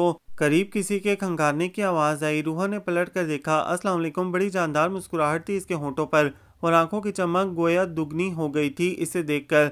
वालेकुम सलाम। अजहर भाई, आप बहुत देर से आए, क्या इंतज़ार हो रहा था? दिल खुशफहम ने हमक कर सवाल किया। जावेद इंतज़ार कर रहा था आपका, वो बहुत आराम से बोली थी। अच्छा, इसने कुछ सोच कर कंधे उचकाए। आओ तुम्हें मम्मी से मिलवाऊँ। रूहा इसके साथ उठ गई। अजहर की मम्मी खुशदिली से मिली थी, मगर रूहा और अजहर दोनों ने एक बात बड़ी शिद्दत से महसूस की थी। रूहा से मिलते हुए इनका लहजा व अंदाज नॉर्मल सा था, जबकि अरूज को बड़ी गर्मजोशी से लिपटाते हुए बड़ी नज़ाकतों से इसके गाल पर प्यार किया था। पार्टी से वापसी पर वो सब हंस बोल रहे थे, जबकि अम्मी अबू उलझे उलझे से थे। शायद इन्होंने भी खालू के रवैये में उतरती बेरुखी को महसूस कर लिया था। सारे काम समेटने के बाद इसने अपनी मखसूस जगह पर बैठकर कागज़ कलम संभाला, मगर कहानी जहाँ अटकी वहीं रह गई। वो एक लफ्ज़ भी न लिख पाई थी। तब इसने उकताकर फाइल बंद की और घुटनों पर ठोड़ी टिकाते हुए सुख चैन को देखने लगी, जिसकी सब शाखों पर सफ़ेद नन्हे मुन्ने फूल खिले थे। इन फूलों को फुलियां बनना था और आगाज़े सरमा के साथ ही इसकी सब शाखों को खिजा की जर्दियों ने निगल लेना था। आह, ये मौसमों का तगय्युर, मगर ज़िंदगी के मौसमों में कोई तब्दीली, कोई तगैर नहीं। इसने बेजारी से फाइल पर लकीरें खींचते हुए सोचा, कितना अरसा हो गया था इसे घर बैठे। अगरचा इसने खुद को घरेलू कामों, किताबों और अफसानों में मसरूफ़ कर लिया था, मगर इनसे हट कर सोचती तो ज़िंदगी बहुत बेरंग और सपाट नज़र आती। अम्मी अबू कितने परेशान रहते थे इसके लिए। इतनी सुघड़ पढ़ी लिखी कबूल सूरत लड़की, मगर ढंग का रिश्ता आए तो कहाँ से। अजहर से इन्हें बड़ी उम्मीद थी, मगर जब तक वो खुद कोई कदम न उठाता वो कैसे यकीन कर लेते। और किस कदर ऑकवर्ड लगता है यूं घर बैठकर रिश्तों का इंतजार करना। इसने उकताहट से घर में फैली खामोशी को महसूस करते हुए सोचा। तभी बेल हुई। वो दरवाजे तक गई। कोरियर सर्विस वालों का बंदा था। रूहा गज़ल, ये किसने भिजवाए? सुर गुलाबों का गुलदस्ता और कार्ड वसूल करते हुए इसने बेहद हैरत से सोचा, आज क्या खास बात है। बरामदे तक आते आते वो कई बार कार्ड को उलट पुलट कर देख चुकी थी। फूलों की भीनी भीनी खुशबू इसे अपने हसार में ले रही थी। 16 नवंबर। एक धमाका हुआ। ओ, आज तो मेरा बर्थडे है। अरूज, इसे ख्याल आया वो बर्थडे नहीं मनाती थी, बस अरूज इसे कभी कभार शारजा से कार्ड डाल देती थी और जावेद का गिफ्ट यकीनी होता था। सहेली इसकी कोई थी नहीं। इसने बैठकर गुलदस्ता अपने सामने रखा और कार्ड खोलने लगी, मगर ये क्या, खाली बर्थडे कार्ड इसका मुंह चिढ़ा रहा था। और दूसरे पल इसका दिल धीरे से लय बदल गया। फूलों की भीनी खुशबू ने इसे एक नया पैगाम दिया था। वो कई लम्हे फूलों पर नजरें जमाए बैठी रही। तावतीका फ़ोन की घंटी ने इसे चौंका दिया। Hello, happy birthday Ruha. दूसरी तरफ वही था, अजहर मुराद। रूहा खामोश रही, कहती भी तो क्या। अजहर की इस जुर्रत, इस इजहार पर हैरत ज़दा थी। फूल पसंद आए? वो मुतबस्सम लहजे में पूछ रहा था। रूहा एक तवील सांस लेकर हवासों में आई। अजहर भाई, आपको फूल नहीं भिजवाने चाहिए थे। वो खामोश सा हो गया। रूहा ने कुछ लम्हे इंतज़ार किया, फिर कहने लगी, मुझे झूठ बोलना नहीं आता। कोई पूछेगा तो मैं बता दूंगी, मगर आप जानते हैं ये किसी को अच्छा नहीं लगेगा। और तुम, क्या तुम्हें भी अच्छा नहीं लगा रूहा? इसने गंभीर लहजे में सरगोशी की। रूहा कुछ लम्हे खामोश रही, फिर इसने आहिस्तगी से रिसीवर रख दिया। इसे वाकई झूठ बोलना नहीं आता था। आज तो बड़ी अच्छी नींद आई।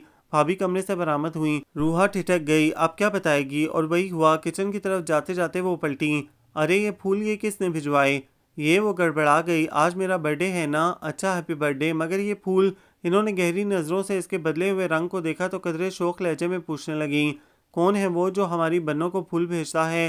भेजता के साथ ही सिन्फ का तयन भी हो गया। वो लब बींच कर रह गई। जावेद ने एक लम्हे को उसकी कैफियत को महसूस किया, फिर आगे बढ़ाया, क्यों जनाब, क्या हमारी बहन इस काबिल नहीं कि इसे हम खूबसूरत फूलों का तोहफा दे सकें? भाभी ने पलट कर देखा। अच्छा तो तुमने दिए हैं।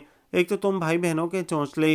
वो किचन में चली गई थी। जावेद ने पलट कर रूहा को देखा, फिर कुर्सी खींचकर सामने बैठ गया। हैप्पी बर्थडे, जावेद ने कहा, फिर मुस्तंसर हुसैन तारड़ की कुछ किताबें इसकी तरफ बढ़ा दी।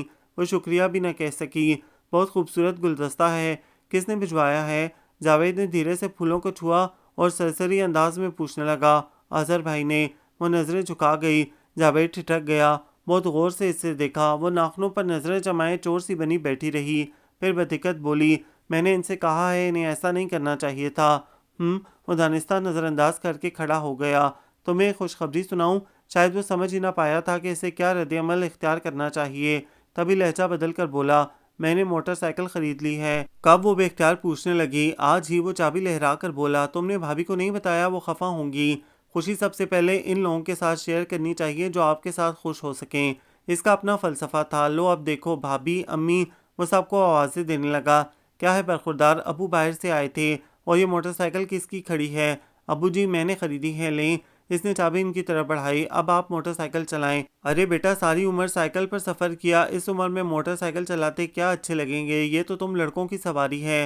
मुबारक हो जावेद। भाभी ने भी मुबारकबाद दी। आए भाभी, आपको सैर करवा लाऊं, इसने दावत दी। ना बाबा, मुझे तो डर लगता है इस सवारी से। मगर बाइक है कहाँ। रूहा को देखने का इश्तियाक हुआ। डेवड़ी में बांधी है। वो बेसाख्ता बोला, किसको बांध दिया। अम्मी ऊपर से आई। मोटरसाइकिल को। भाभी ने हंसकर कहा, लो मोटरसाइकिल ना हुई गाय भैंस हो गई।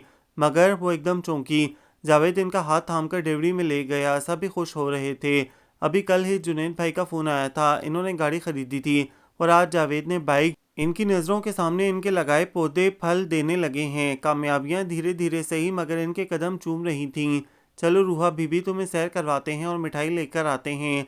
इसने चमचमाती हुई बाइक पर हाथ रखा। अब्बू जाऊं? रूहा ने इश्तियाक से पूछा।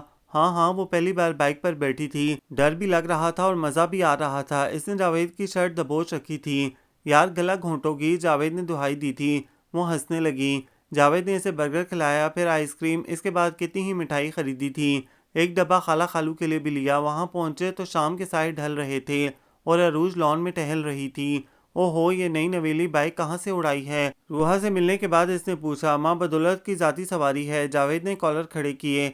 है रूहा? इसने तस्दीक के लिए रूहा की तरफ देखा। इसने इस बात में सर हिला दिया, साथ ही मिठाई का डब्बा इसकी तरफ बढ़ाया। जावेद, मुझे भी सैर करवाओगे ना? वो मचल गई। कुदरती तौर पर इसे बहुत खुशी हुई थी कि जावेद की हर चीज़ वो अपनी मलकियत समझती थी। पहले अपने अब्बा जी से पूछ लो। वो अंदर की तरफ बढ़ गया। खाला किचन में मसरूफ़ थीं।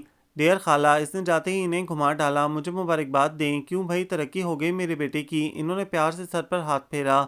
यही समझ लें, मैंने बाइक ले ली है। बहुत मुबारक हो बेटा, अल्लाह तुम्हें और तरक्की दे। न जाने क्यों दुआ देते देते वो अफसरदा सी हो गई। वो जो देगची का ढक्कन उठाकर देख रहा था, इनके लहजे की तब्दीली पर एकदम पलट कर देखने लगा। क्या हुआ खाला? कुछ नहीं, वो टाल गईं। फिर बाहर से रूहा की आवाज़ सुनकर बाहर निकल गईं। जावेद एक तवील सांस लेकर रह गया। जानता था खालू इसमें खुश नहीं होंगे। इनके ख्वाब, इनके आदर्श बहुत ऊंचे हो गए थे। हैं क्या तुम चाय बना रही हो? अरूज ने किचन में दाखिल होते हुए हैरत से इससे देखा। खालू घर पर नहीं है क्या? जावेद ने पूछा। नहीं, तुम हटो, मैं चाय बना लूं। इसने बालों का जूड़ा सा बनाकर कलाई में डाला, बैंड उतार कर चढ़ाया। जावेद परे खिसक गया। क्या बात है, इतने संजीदा क्यों नजर आ रही हो?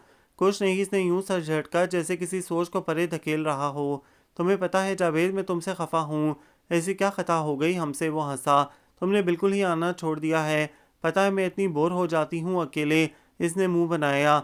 इस दिन जो इतने सारे नमूने बुला रखे थे, इनमें से किसी से दोस्ती नहीं हुई। कहाँ, इनमें से किसी के साथ मेरा मिजाज नहीं मिलता। मगर तुमने क्यों आना छोड़ दिया है? इसने फ्रिज खोलकर केक निकाला। तुम्हारे अब्बा की वजह से।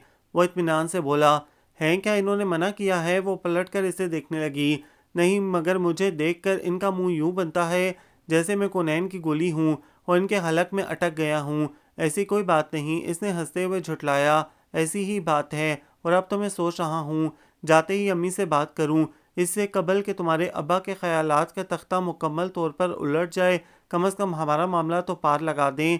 शायद तुम ठीक ही कहते हो। वो ज़ेर लब बड़बड़ाई, फिर सर झटक कर बोली, तुम चलो, चाय बस तैयार ही है। क्या खाली चाय पर टरखाओगी? नदीदे, चिकन रोल और केक भी है। अरूज ने इसे बाहर धकेला तो वह हंसता हुआ चला गया। अब्बा क्या कह रहे हैं आप? अरूज की खौफजदा आवाज़ उभरी। हाँ, यकीन नहीं आया ना, मगर मुराद साहब ने खुद बात की है मुझसे। वो बहुत खुश थे और जापानी फल काट काट कर खा रहे थे। ये कैसे हो सकता है? किस बेबसी से इसने माँ की सिम देखा। इसके साकित व सामित वजूद में दरारें पड़ गईं। आप होश में तो हैं? इसमें होश वाली कौन सी बात है? इन्होंने कड़ी नज़रों से माँ बेटी के खौफजदा और शर्जर चेहरों की तरफ देखा। तुम्हें तो खुश होना चाहिए। तुम्हारी बेटी का रिश्ता इतने अमीर लोगों में तय हो रहा है। मैं बहुत खुश हूँ क्योंकि मेरी बेटी का रिश्ता बहुत शरीफ लोगों में तय हो चुका है। वो कलश कर गहरे तंज के साथ गोया हुई। बस रहने दो तुम वो फटीचर साइकिल सवार। बाइक है अब्बा अब इसके पास। अरूज ने तड़प कर याद दहानी कराई। तुम खामोश रहो। शर्म नहीं आती बाप के सामने इसकी हिमायत करते हुए? वो गरज कर बोले।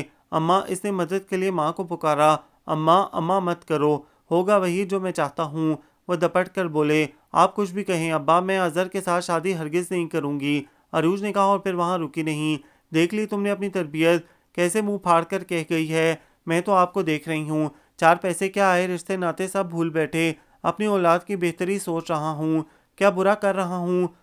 औलाद की बेहतरी। बेटी के चेहरे का उड़ा रंग भी नजर नहीं आया, वो अभी बच्ची है, इन्होंने लापरवाही से कहा। जितना अजहर के पास अब है, इतना हासिल करते करते जावेद को 8-10 साल गुजर जाएंगे, और फिर है ही क्या इन लोगों के पास जो तुम बज़िद हो। मैं अपनी बेटी को इस कंगाल खाने में नहीं धकेल सकता। सारा महीना इसी सोच में गुजर जाए कि कितने दिन दाल पकनी है और कितने दिन गोश्त। हाँ, आज वो कंगाल हो गए। ये वही लोग हैं जब किराए के पैसे ना होते थे तो किस चुपके से मकान का किराया अदा कर जाते थे। और याद है शारजा जाने के लिए 2 लाख कर्ज दिया था इन्होंने, वो तड़क कर बोली थी। तो कर्ज अदा भी तो कर दिया था, वो हनूज पुरसुकून थे। कर्ज अदा करने से इनका एहसान ख़त्म हो जाता है। किस किस मौके पर इन्होंने हमारी मदद नहीं की। वो रोने बैठ गई। अब इनके एहसान पर अपनी बेटी को भेंट नहीं चढ़ा सकता मैं। भेंट कैसी, अपने हैं, बेटी को सर आंखों पर बिठाते हैं, सारी उम्र राज करती। और वो जावेद कितनी मोहब्बत करता है अरूज से, खाली खुली मोहब्बतों से पेट नहीं भरता, भूखे नहीं मरते वो। बड़ी अच्छी नौकरी है जावेद की, अजहर से ज्यादा नहीं, पैदाइशी रईस दादा है। जुबान दी थी आपने, क्या मुंह दिखाऊंगी बहन को, मुझे पहले ही आपकी नीयत पर शक था। वो धुआंधार रो दी, शायद जानती थी वो कभी अपनी बात नहीं मनवा सकेंगी। सारी उम्र शोहर ने वही किया जो इनका दिल चाहा, बेटी का दुख मार रहा था, वो आराम से जापानी फल खाते रहे जैसे कुछ हुआ ही नहीं। सुमेरा वगैरह के कॉलेज से आने का टाइम हो गया था। रूहा ने चने की दाल उबालकर इसे पीस लिया, हरे मसाले का तड़का लगाकर इसने पिसी हुई दाल को भून लिया, दही का रायता, प्याज के लच्छे, पुदीने की चटनी। जैसे ही सब लोग इकट्ठे हुए इसने दस्तरखान बिछा दिया और गरम गरम रोटी पकाने लगी। एक बात तो सच है, हमारी बेटी के हाथ में जायका बहुत है। अब्बा ने दाल पर लीमू नचोड़ते हुए तारीफ की। हाँ ये तो है अब्बू, जावेद ने भी फट तायद की। आ जाओ रूहा, रोटियां बहुत हैं। अम्मी ने पुकारा तो वो आखिरी रोटी दस्तरखान में लपेटती आ गई। लगता है मैं बहुत अच्छे वक्त पर आया हूँ। आओ अजहर बेटा, अबू ने खिसक कर इसके लिए जगह बनाई तो वो बेतकल्लफी से बैठ गया। आपा और भाई तो ठीक है ना, अम्मी ने पूछा। ठीक होंगे, मैं काफी दिनों से जा नहीं सका। इसने रूहा की तरफ देखा, इसने चंगेर इसकी तरफ खिसका दी। अम्मी आप खुद ही जाकर खैरियत पूछ लेना, दावत के बाद तो आप कभी गई ही नहीं। जावेद फौरन बोल उठा। हाँ सोचती तो हूँ, आप सोचती रह जाइएगा, वो ज़ेर लब बड़बड़ाया। पास बैठा अजहर मुस्कुरा दिया। आप समझी नहीं आंटी, वो ये सब क्यों कह रहा है, मैं सब समझती हूँ। अम्मी ने कहा। फिर अबू की तरफ मुतवज्जा हुई। तो फिर बताएं ना, कब जाना है शादी की तारीख लेने? हाँ चलते हैं बेटा, जुनैद का कोई फ़ोन आया? कब आएगा वो? पिछली छुट्टियों में भी नहीं आया था। अबू ने भाभी से पूछा। अबू वो कह रहे थे काम बहुत है, अगले महीने आएंगे, भाभी ने बताया। तो ठीक है, जुनैद आ जाए फिर चलेंगे, आखिर बड़ा भाई है। महीने में भी 10-15 दिन ही तो रह गए हैं। अबू ने बात और खाना दोनों ख़त्म किए, फिर अजहर से माजरत करके उठ गए। खाना बहुत खुशगवार माहौल में खाया गया था। जावेद उठकर हाथ धोने चला गया। तुम्हारे हाथ में बहुत जायका है रूहा, वो बर्तन समेट रही थी जब अजहर ने उठते हुए कहा। मैं जानती हूँ, वो सादा से लहजे में बोली जिसमें खफगी का शायबा तक न था। मगर वो जानता था रूहा खफा है। आई एम सॉरी रूहा, वो धीरे से बोला। मुझे ऐसा नहीं करना चाहिए था, आइंदा मत कीजिएगा। रूहा ने एक नज़र इसे देखा, फिर बर्तन समेट कर ले गई। वो एक तवील सांस लेकर जावेद की तरफ मुतवज्जा हो गया। लो भाई, अब आपकी बेटी हमारी हुई, अजहर की मम्मी ने इसके माथे पर प्यार करते हुए कहा। अरूज की अम्मी ने बेख्तियार मुंह फेरा था और अरूज छत से बैठी अपने हाथ में जगमगाती डायमंड की रिंग देख रही थी। हम बहुत जल्द अपनी बेटी को अपने घर ले जाएंगे। मुराद साहब ने सिगार के उठते धुएं की ओट से अब्बा को देखा, जो अपनी इस कामयाबी पर बड़े मसरूर थे। क्यों नहीं, अब तो आप ही की है, वो हंसकर बोले, और खुशमगी निगाहों से बीवी को देखा जो दिल में उठती टीसों को दबाकर खातिरदारी के लिए उठी थी। जाओ बेटा, अपने कमरे में आराम करो। इन्हें खामोश बैठी अरूज से खौफ आ रहा था। धीरे से इसका कंधा छुआ तो वो उठकर अपने कमरे में आ गई। कैसा खेल खेला था अब्बा ने इसके साथ। कोई बाप अपनी औलाद के साथ ये सब कर सकता है, इसे हैरत थी, बहुत शदीद दुख। अब्बा ने तो मौका ही नहीं दिया किसी एहतजाज, किसी हिफाजती इकदाम का। वो तो अभी सोच ही रही थी कि अब्बा को किस तरह रोकना है, रोकर, भूख हड़ताल करके या धमकी देकर। अब्बा ने इतनी मोहलत ही न दी, बस इन्हें हाँ करके कह दिया कि हमारे यहाँ मंगनी पर धूम धड़का नहीं होता, बस बच्ची को आकर अंगूठी पहना दें। रूहा रूहा पर क्या गुजरेगी। और जावेद, इसने लबों पर हाथ रखकर सिसकियों को रोका। और यह अजहर मुराद कितना घटिया शख्स निकला। मैंने खुद देखा है इसकी आंखों में किसी और के लिए जज्बे उमड़ते थे। इसके दिल का मकीन कोई और है, और शादी वो मुझसे कर रहा है। इतना घटियापन, इतनी जलालत। अरूज, अम्मा ने धीरे से इसके कंधे पर हाथ रखा। वो सर उठाकर इन्हें देखने लगी। समंदर आबाद था इन आंखों में, मगर मजाल है जो एक आंसू भी टपका हो। रो लो बेटा, एक बार रो लो।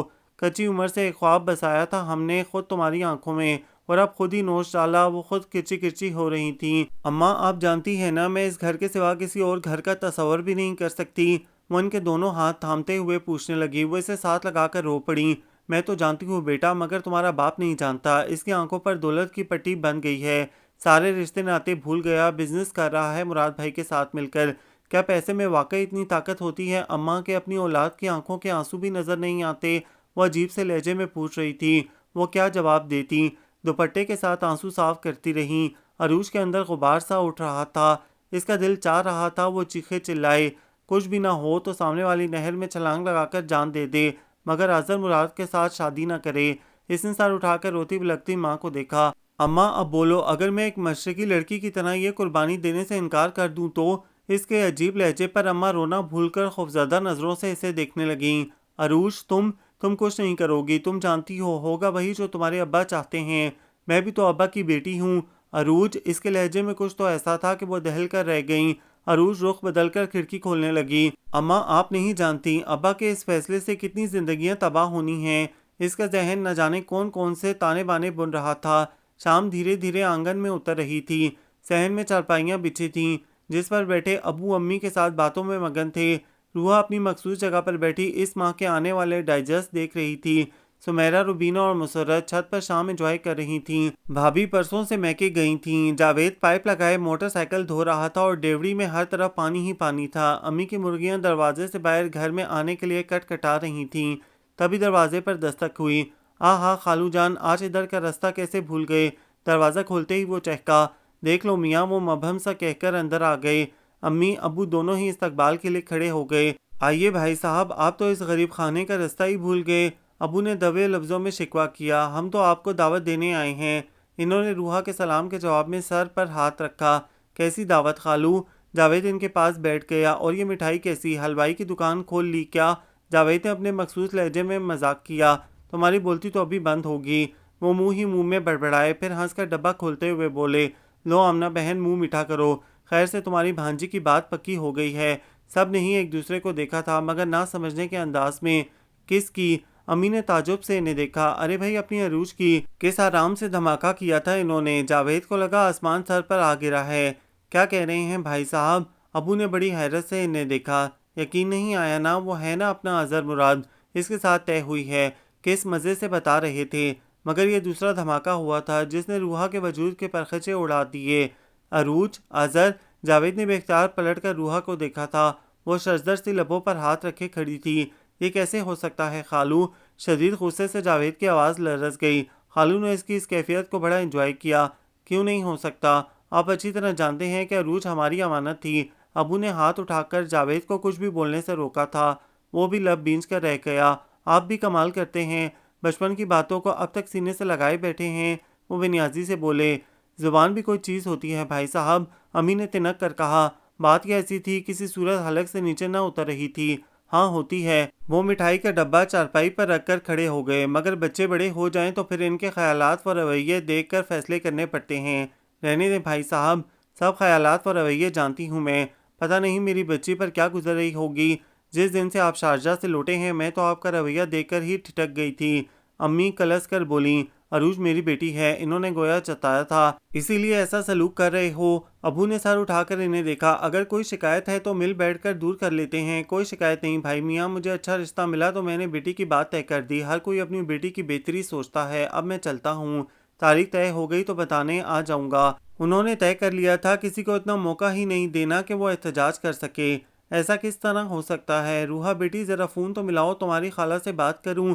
अम्मी घबराकर खड़ी हुई। रूहा के बदन में गोया जान ही न थी। ना वादे थे न कस्में, कभी मिल बैठकर ख्वाब भी ना सजाए थे।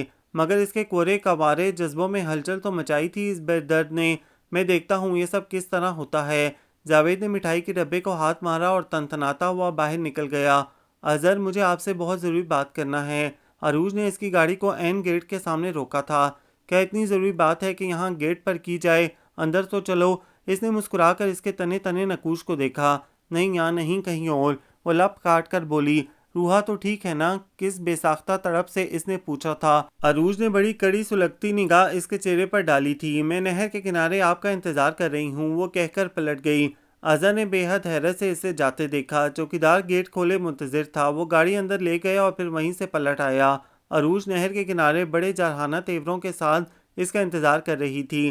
खैरियत तो है ना? अजहर करीब आकर बोला। इसके तेवरों ने इसे हैरान से ज्यादा परेशान किया था। वो भल खाकर पलटी। कुछ लम्हे इसके चेहरे पर नजरें जमाए न जाने क्या खोजती रही, फिर गोया फंकारी थी। आपके ख्याल में क्या अब भी खैरियत हो सकती है? मैं समझा नहीं। वो कुछ उलझन अमेज अंदाज में इसे दिखने लगा। अजहर, आप जानते हैं मैं जावेद की मंगेतर हूँ। वह इसके चेहरे पर नजरें जमा कर बोली थी। बड़ी बेखौफ और इल्जाम देती हुई निगाहें थीं। हाँ, तुम्हारा जिक्र तो तब भी हुआ करता था जब तुम शारजा में थीं। वो दोनों हाथ पैंट की जेबों में घुसाते हुए बोला।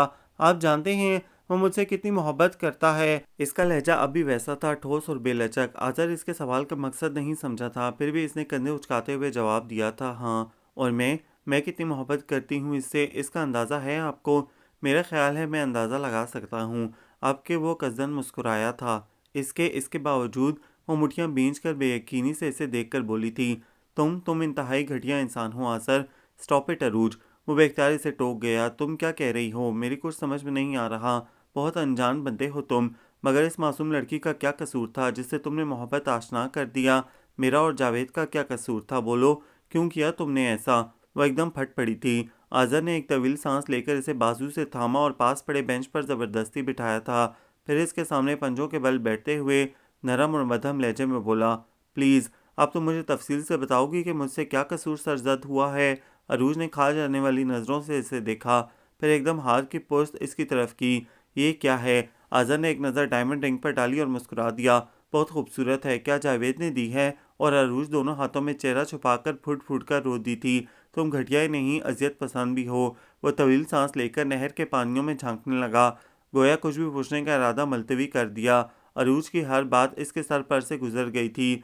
बहुत देर बाद अरूज ने हाथ की पुश्त से आंसू साफ करते हुए सर उठाकर मजबूत लहजे में कहा था, मगर एक बात कान खोलकर सुन लें आज़र, कुछ भी हो जाए, कुछ भी, मैं आपसे शादी हरगिज़ नहीं करूँगी। मुझसे शादी? व्हाट? वो एक झटके से खड़ा हुआ था। अरूज हैरत से इसे देखने लगी। ममा, आ जाओ आज़र बेटा। वो बड़े ज़ब्त से अंदर दाखिल हुआ था।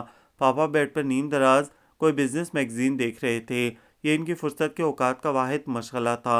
मामा वाइट खूबसूरत ड्रेसिंग टेबल के सामने बैठी बालों में ब्रश कर रही थीं। कहाँ होते हो आज़र? मामा ड्रेसिंग टेबल के आईने में इसका अक्स देखते ही शिकायत अमेज लहजे में पूछने लगी थीं। मामा, मुझे आपसे कुछ ज़रूरी बात करना है। इसने एक संजीदा सी निगाह पापा पर डाली जो फिर से मैगजीन में मुनहमिक थे। कहो बेटा। मामा, आप जानती थी कि मैं रूहा से शादी करना चाहता हूँ। पापा ने बेहद चौंक कर इसे और फिर मामा को देखा था। वो आराम से बालों में ब्रश करते हुए बोली थीं। हाँ मामा, आपने फिर भी क्या कमी थी रूहा में? वो तहैयर अमेज लहजे में पूछने लगा। कोई कमी नहीं, यकीनन वो एक अच्छी लड़की है। इनका लहजा पुरसुकून था। तो वो अच्छी लड़की आपका इंतखाब क्यों न ठहरी? वो बहस पर आमादा था। वो अच्छी लड़की है मगर इस घर की बहू बनने के लायक नहीं। क्यों? किस लहजे में बात कर रहे हो तुम? वो ब्रश रखकर इसकी तरफ पलटी तो लहजा सख्त था। मामा, मुझे मेरे सवाल का जवाब दें। आलिया, ये क्या हो रहा है? तुमने अजहर से पूछा नहीं था? मुराद साहब ने दखल दिया। मैंने ज़रूरत नहीं समझी। वो आराम से गोया हुई। आपने ज़रूरत इसलिए नहीं समझी कि आप जानती थी कि मैं इनकार कर दूंगा। हाँ, मैं जानती थी। मामा, शादी मेरी होना है। इसने गोया याद दहानी कराई।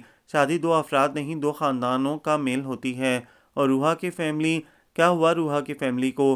वो रिश्तेदार हैं हमारे, दूर के सही, और जिन लोगों से आप रिश्ता जोड़ रही हैं वो भी इसी फैमिली से ताल्लुक़ रखते हैं। और जहाँ तक दौलत व जायदाद की बात है तो रुखसत होकर मुझे वहाँ नहीं जाना, रूहा को यहाँ आना है। आज़ा, रूहा हमारे सर्कल में सरवाइव नहीं कर सकेगी। वो झुंझलाकर बोली। मुझे अपने लाइफ पार्टनर को कहाँ और किस मुकाम पर रखना है ये मैं अच्छी तरह जानता हूँ। और रूहा में आज़र बहस मत करो। अरूज बहुत अच्छी लड़की है, तुम खुश रहोगे। इन्होंने सख्ती से टोका। वो बस एक लम्हे को खामोश हुआ था। मामा, आपने हमेशा हम पर अपने फैसले मुसल्लत किए हैं, मगर ये मेरी ज़िंदगी का मामला है। आज़र माय सन, अब क्या हो सकता है? तुम्हारी मामा को अरूज इतनी पसंद आई थी कि वो फर्स्ट टाइम इनके घर दावत देने भी इसी की वजह से गई थी। और अब तो इन लोगों ने हमारे साथ बिजनेस भी शेयर कर लिया है। मुराद साहब ने समझाने की कोशिश की। तो यूं कहें एक बिजनेस डीलिंग की है आप लोगों ने। वो मुतनफ़र लहजे में बोला। और मामा, आपको तो शायद ये भी मालूम नहीं कि अरूज जावेद की बचपन की मंगेतर है। मंगेतर कैसी बात हुई थी बचपन में? बस दोनों बहनों के दरमियान। गोया इन्हें सब मालूम था। मामा आपको मेरी ज़रा परवाह नहीं, मैं क्या चाहता हूँ, मैं क्या सोचता हूँ। माय सन परवाह है, इसीलिए तो। इससे आगे वो अच्छी तरह जानता था कि मामा क्या कहेंगी, तभी इनकी बात काट कर बोला, जो कुछ भी है लेकिन एक बात तो तय है, मैं अरूज से शादी किसी सूरत नहीं करूंगा। वो ठोस लहजे में बोला। मामा ने एक गहरी निगाह इस पर डाली। और तुम भी कान खोलकर सुन लो, मैं तुम्हारी शादी रूहा से नहीं होने दूंगी। जिंदगी में पहली बार इनका बेटा इनके मुकाबले आन खड़ा हुआ था इस मामूली सी लड़की की खातिर। देखेंगे। वो एक पल में कमरा छोड़ गया। तुम्हें पहले इसको कायल करना चाहिए था। मुराद साहब ने मुतफक्किर अंदाज में आलिया को देखा। ठीक हो जाएगा, वो कंधे उचकाकर लापरवाही से बोली थी। जावेद फॉर गॉड सेक मेरे साथ इस तरह का सलूक मत करो। वो बेख्तियार चीख उठा था। मैं अपनी ही नज़रों में गिर गया हूँ। क्या तुमने मुझे इतना घटिया समझ रखा है कि मैं। वो जुमला अधूरा छोड़कर लब बींच कर रह गया। हाँ जावेद, इसमें अजहर भाई का क्या कसूर। अरूज ने कहा तो मेज़ पर उंगली से लकीरें खींचते जावेद ने नज़र उठाकर अजहर को देखा। फिर तवील सांस लेकर सीधा हो गया। ऐसी कोई बात नहीं, मगर मैं बहुत परेशान हूँ। वो तीनों एक रेस्टोरेंट के नीम तारीख कोने में बैठे थे। वेटर फ्रेश लाइम जूस इनके सामने रख गया था और वो इससे बेनियाज इस मसले को सुलझाने में मसरूफ़ थे। आज़र की हर धमकी, हर हरबा नाकाम जा रहा था। मामा ने न जाने क्यों ज़िद सी बना ली थी। पापा खामोश थे, मगर इनका वोट मामा ही की तरफ था। तो फिर क्या किया जाए। लाइम जूस में स्ट्रॉ घुमाते हुए आज़र ने बारी बारी दोनों को देखा। मेरी तो कुछ समझ में नहीं आ रहा। अरूज सर पकड़े बैठी थी। यूं सर पकड़ने से मसला हल होगा भी नहीं। आज़र मुस्कुराया। ये तुम्हारी हिम्मत है कि ऐसी सिचुएशन में भी मुस्कुरा रही हो। जावेद जलकर बोला तो आज़र हंस दिया। यूं मुंह बसूरने या सर पकड़ने से मसला हल होता है तो मैं भी तुम लोगों का साथ दे देता हूँ। क्या करें अज़हर भाई, कुछ समझ में नहीं आ रहा। रुपए पैसे के पीछे इस तरह दीवाने हो रहे हैं, सब औलाद की खुशी क्या है भूल ही गए हैं जैसे। अरूज ने रंजीदा लहजे में कहा, मैं तुमसे कह रहा हूँ ना, चलो मेरे साथ। अम्मी अबू हमारा निकाह पढ़वा देंगे, खाला हमारा साथ देंगी। जावेद ने एकदम इसका हाथ थामकर जज्बाती अंदाज में कहा। अरूज ने एक नज़र आज़र को देखा, फिर धीरे से अपना हाथ छुड़ाकर रसान से बोली थी, ये हल नहीं है जावेद। मैं सारी उम्र सर उठाकर नहीं जी सकूंगी। सब लोग उंगलियां उठाएंगे कि वो है जिसने घर से भागकर माँ बाप से छुपकर शादी की। तो ठीक है फिर, अच्छी बेटियों की तरह जहाँ माँ बाप कहते हैं शादी कर लो। वो चिढ़कर बोला था। जावेद प्लीज़। वो दबे लहजे में चीख उठी। कितना आसान है तुम्हारे लिए ये सब कह देना, तो क्या करूं। अजहर ने खंगार कर इसे अपनी तरफ मुतवज्जा किया। मेरा ख्याल है हम यहाँ लड़ने हरगिज़ नहीं आए। आप इतने बड़े होकर अपनी मामा से इतनी सी बात नहीं मनवा सकते। वो झुंझला कर बोली थी। जहाँ अजहर का कहका बेसाख्ता था, वहीं जावेद के लबों पर भी मुस्कुराहट बिखर गई। छोटी तो आप भी नहीं, आप मनवा लें अपने अब्बा से ये बात। इसने महजूज होकर कहा, मैं लड़की हूँ। अरूज ने जुज़बुज़ होकर गोया याद दहानी कराई। हाँ ये मैं भूल गया था। मजाक मत करें अजहर भाई, वो झुंझलाई। गोया अब सारा बोझ मुझ गरीब पर आन पड़ा है। अजहर एक तवील सांस लेकर बोला, मुझे तो अब्बा पर हैरत होती है। गिरगिट की तरह रंग बदला है इन्होंने। ले अपने वालिद को गिरगिट कहा जा रहा है। अजहर मुस्कुराया। अरूज ने गोया सुना ही नहीं। इन्हें ज़रा फिक्र नहीं कि इस गलत फैसले से कितनी ज़िंदगियां तबाह हो रही हैं और वो गरीब रूहा। इसने एकदम बात अधूरी छोड़कर जावेद को देखा। इसने एक नज़र अजहर को देखा और लब बींच कर रह गया। अजहर को फौरी तौर पर बात बदलने की ज़रूरत महसूस हुई थी। तभी दोनों हाथ मेज़ पर टिका कर बोला था, ठीक है भाई, करते हैं कुछ।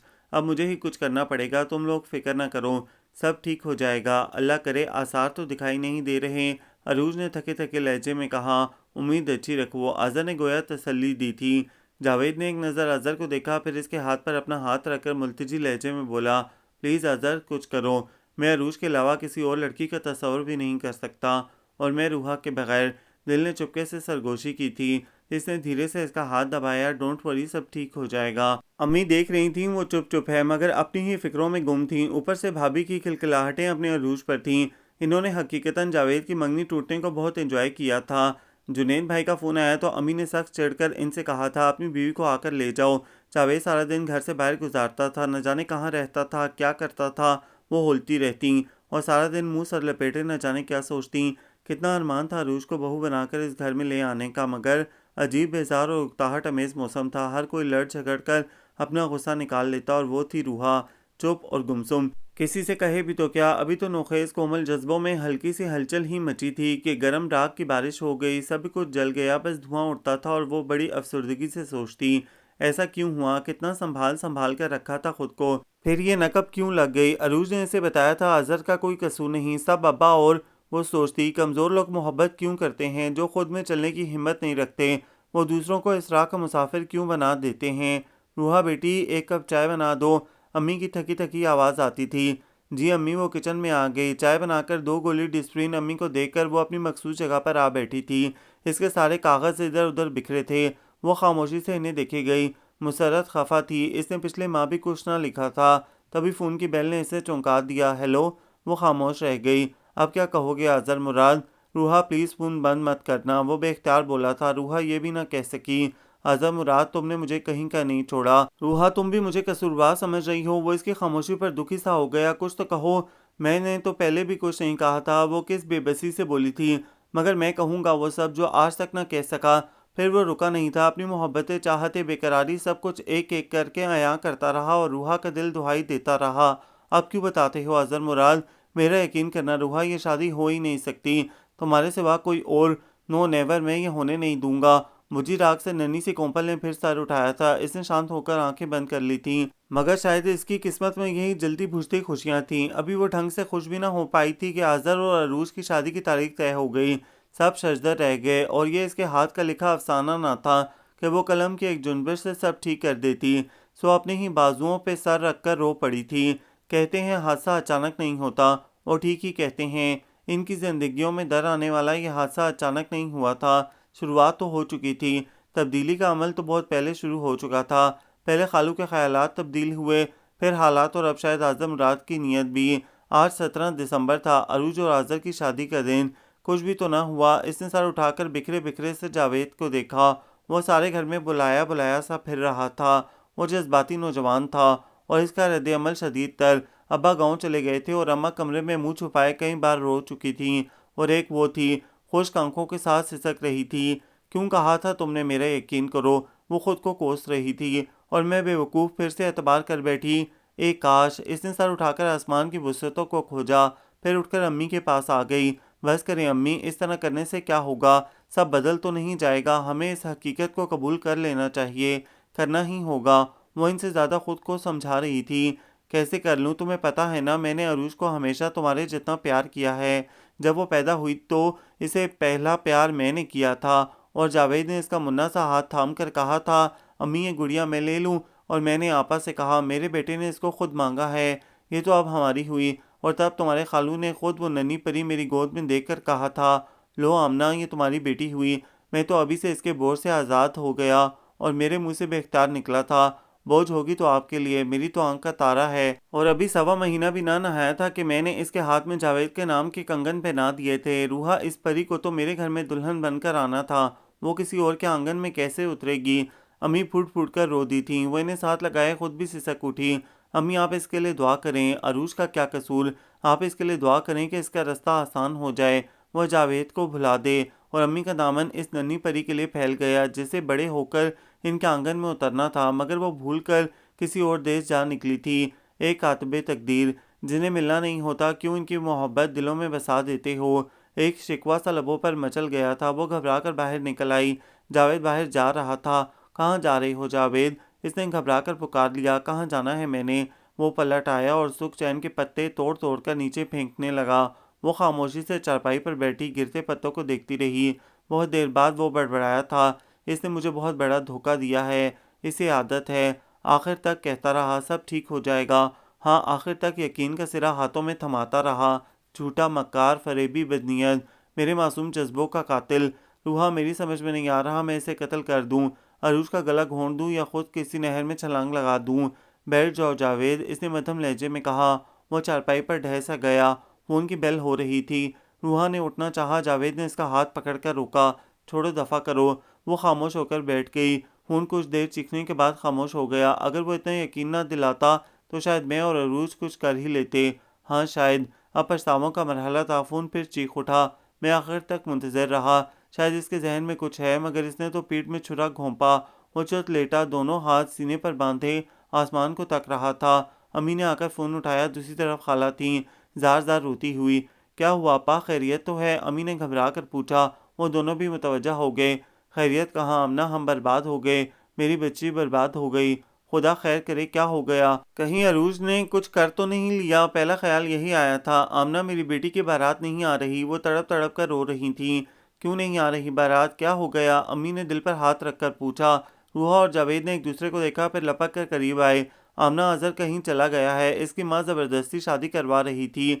इसने फ़ोन किया है, वो अरूज के साथ शादी नहीं करना चाहता। ए मेरे खुदा, आमना मेरी बेटी दुल्हन बनी बारात का इंतज़ार कर रही है। अगर आज रुखसत ना हुई तो आमना, मेरी इज़्ज़त अब तुम्हारे हाथों में है। मैं जानती हूँ अरूज के अब्बा ने तुम्हारे साथ अच्छा नहीं किया। सामने होती तो तुम्हारे पाँव पकड़ लेती।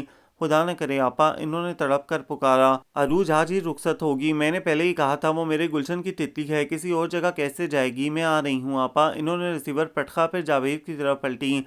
मोटरसाइकिल निकालो जावेद। मगर अम्मी हुआ क्या? रूहा ने जल्दी से पूछा। आजर घर से गायब हो गया है। इसने फ़ोन करके कहा है कि वो किसी सूरत अरूज के साथ शादी नहीं कर सकता। अम्मी ने बताया। जावेद और रूहा ने बेख्तियार एक दूसरे की तरफ देखा। खुदा हर किसी की इज्जत महफूज रखे।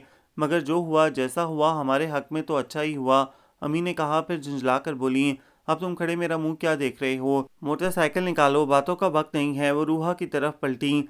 मैं जावेद को मोटरसाइकिल पर लेकर जा रही हूँ, तुम भाभी को लेकर रिक्शे पर आ जाओ। इन्होंने हक्का बक्का खड़ी अरूज को हिदायत दी। आप नहीं, मैं आपको मोटरसाइकिल पर ले जा रहा हूँ। जावेद झुंझलाया। अरे वही, ओफो, तुम्हारे अब्बा को भी अभी गाँव जाना था। वो भुखलाई हुई डेवड़ी की तरफ चल दी। अरे जावेद, कपड़े तो बदल लो, वहाँ घर मेहमानों से भरा होगा। रूहा को होश आया।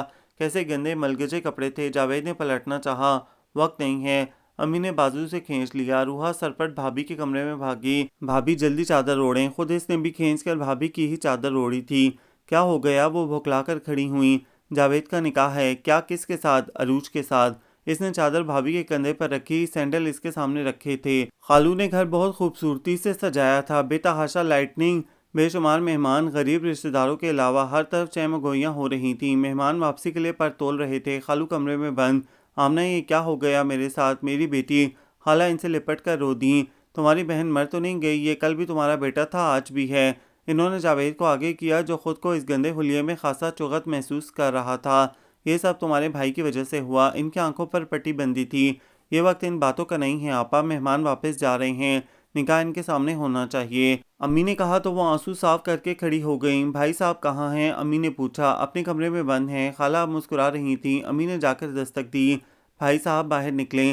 जवाब खामोशी था। भाई साहब क्या बेटी के निकाह में भी शरीक नहीं होंगे? कुछ इंतजार के बाद दरवाज़ा खुला था। खालू सामने खड़े थे। मलगजा सा हुलिया, रंग यूं पीला जैसे बरसों के बीमार हों। एक ही दिन में आसमान से ज़मीन पर गिरे थे। आमना इनके लब फड़फड़ाए। सर झुक गया और इससे कबल के वो हाथ भी जोड़ देते। इन्होंने आगे बढ़कर इनके दोनों हाथ थाम लिए। नहीं भाई साहब, ऐसे नहीं। इंसान समझता है कि इसके इख्तियार में है सब, मगर कातबे तकदीर ने वहाँ कुछ और ही लिखा होता है। आए बिस्मिल्लाह करें। वो तो मेरी बेटी थी, मेरी बहू। मेहमान वापसी के लिए पर तोल रहे थे। जब इन्होंने जावेद को मौलवी साहब के करीब बिठाया तो वह सवालिया नज़रों से देखने लगे। निकाह शुरू करें मौलवी साहब। मगर दुल्हा? गज़ब खुदा का मौलवी साहब, आपको ये 6 फुट का दुल्हा नज़र नहीं आता? जावेद जुज़बुज़ होकर बोला। जी। इन्होंने ताजुब से सर तापा जावेद को देखा। वो जल्दी में कुछ ऐसा ही मिल सका। वो शर्मा कर बोला था। लोग मुंह खोले हक्का बक्का देख रहे थे। मलगजे पुराने कपड़े, गिरबान के बटन खुले, कफ के गायब, शेव बड़ा हुआ, पाँव में घरेलू चप्पल। ये था दुल्हा का हुलिया। अरूज के जैसे मुर्दा तन में जिंदगी आ गई थी। इसने सर झुकाकर 3 बार कबूल कहा था, जबकि दिल भंगड़ा डालने को कर रहा था। छुआरे बढ़ गए, खाना खुल गया। मुस्ताद बेरे इधर से उधर चकराने लगे। अब हमें तो इजाज़त दें। जावेद ने बड़े आराम से अरूज का हाथ पकड़कर खड़ा किया। मगर अब तो हमारी मनकूहा हैं, हम भगा कर भी ले जा सकते हैं, वो अकड़ कर बोला था। अरे गाड़ी ले जाओ। जब वो मैरून और गोल्डन शरारे में मलबूस दुल्हन को मोटरसाइकिल पर बिठा रहा था तो किसी ने खड़ी गाड़ियों की तरफ इशारा किया था। तब रेडीमेड दुल्हा ने हाथ झटक कर कहा था, जैसी बारात वैसी रुखसती। फिर अम्मी, भाभी और रूहा की तरफ पलटा। मैं अरूज को लेकर जा रहा हूँ, आप रिक्शे में आ जाएं। जब वो लोग आगे पीछे घर में आए तो मुसर्रत और रुबीना बेताबी से टहल रही थीं। कहाँ चले गए थे घर खुला छोड़कर? हाय, ये क्या? जाहिर है आंखें फट गई थीं। दुल्हन है। रूहा अरूज को जावेद के कमरे में ले आई। तोबा, ये कमरा है। अरूज बेख्तियार सर थाम कर रह गई। गंदे मोजे, भीगा तौलिया, जूते, ऑफिस फाइलें। कमरा कम, कबाड़ खाना ज्यादा था। तुम दुल्हन हो, रूहा ने टोका। वो लहंगा संभाल कर बेड पर आलती पालती मारकर बैठ गई। जैसी बारात और रुखसती वैसी ही दुल्हन। अरे कहीं से फूलों की 2 लड़ियां ही ले आओ, अम्मी ने दुहाई दी। गोभी के फूल पड़े हैं खाला, वही पिरो लाएं, रुबीना ने चढ़कर कहा। अजीब शादी है मेरी। जावेद अरूज के पास ही बेड पर ढेर हुआ। भैया कराची और अब्बा गाँव में। पहले तुम नहा तो लो। अरूज ने नाक बंद करके इसे घूरा। वो दोनों इसी बात पर झगड़ने लगे थे। फ़ोन की बेल चीख रही थी। रूहा ने लपक कर उठाया। मेरे पास इसके सिवा कोई चारा ना था। जानता हूँ कि गलत किया मगर मजबूर था। अपने वालिदैन को इनके गलत फैसले का एहसास दिलाने का और कोई ज़रिया ना था मेरे पास। कहाँ हैं आप? वो बेख्तियार पूछ गई। याद ही न रहा, अभी कुछ देर पहले इस शख्स को कितना कोस चुकी थी वो। यहीं इसी शहर में। क्या? हाँ, वो धीरे से हंसा। ये कौन सा तरीका था अपनी बात मनवाने का? क्या इसका अंजाम खुशगवार नहीं? अज़हर ने पूछा तो रूहा ने पलट कर देखा। वो सब हंस रहे थे, खुश हो रहे थे, अपने रब का शुक्र अदा कर रहे थे। हाँ, ये तो है। बस इसी यकीन के सहारे ये कदम उठाया और कोई चारा ही ना था। बहुत मजबूर हो गया था। तुम्हारे साथ किए वादे, अरूज और जावेद को दिलाया हुआ यकीन। कहो और क्या करता? कोई और रास्ता ही ना था। हाँ, ये तो है। तुम खुश हो रूहा? मैं खुश हूँ अज़हर। मगर न जाने क्या सोचकर वह बात अधूरी छोड़ गई। मगर क्या? वो बेताबी से पूछने लगा। आपने अपना रास्ता मुश्किल बना लिया है, वो आहिस्तगी से बोली। रास्ता मुश्किल हुआ है, मसदूद तो नहीं। मुझे तो तुम तक पहुंचना ही है, ख्वाह रास्ता कितना ही कठिन क्यों ना हो। बस इतना यकीन दिला दो कि तुम मेरा इंतज़ार कर रही हो। वो ज़्यादा राह मांग रहा था। रूहा मुस्कुरा दी। बोलो ना रूहा, क्या इंतज़ार करोगी मेरा? हाँ, वो भरपूर यकीन के साथ बोली और फिर रिसीवर रख दिया। वो इसके दिल को यकीन की डोर से बांध गया था और अब इस डोर को टूटना नहीं था। ये नावल आप सबको कैसा लगा? कमेंट्स में अपनी राय ज़रूर दें, हमें इंतज़ार रहेगा। हमारे चैनल को लाइक करें, शेयर करें, सब्सक्राइब करें।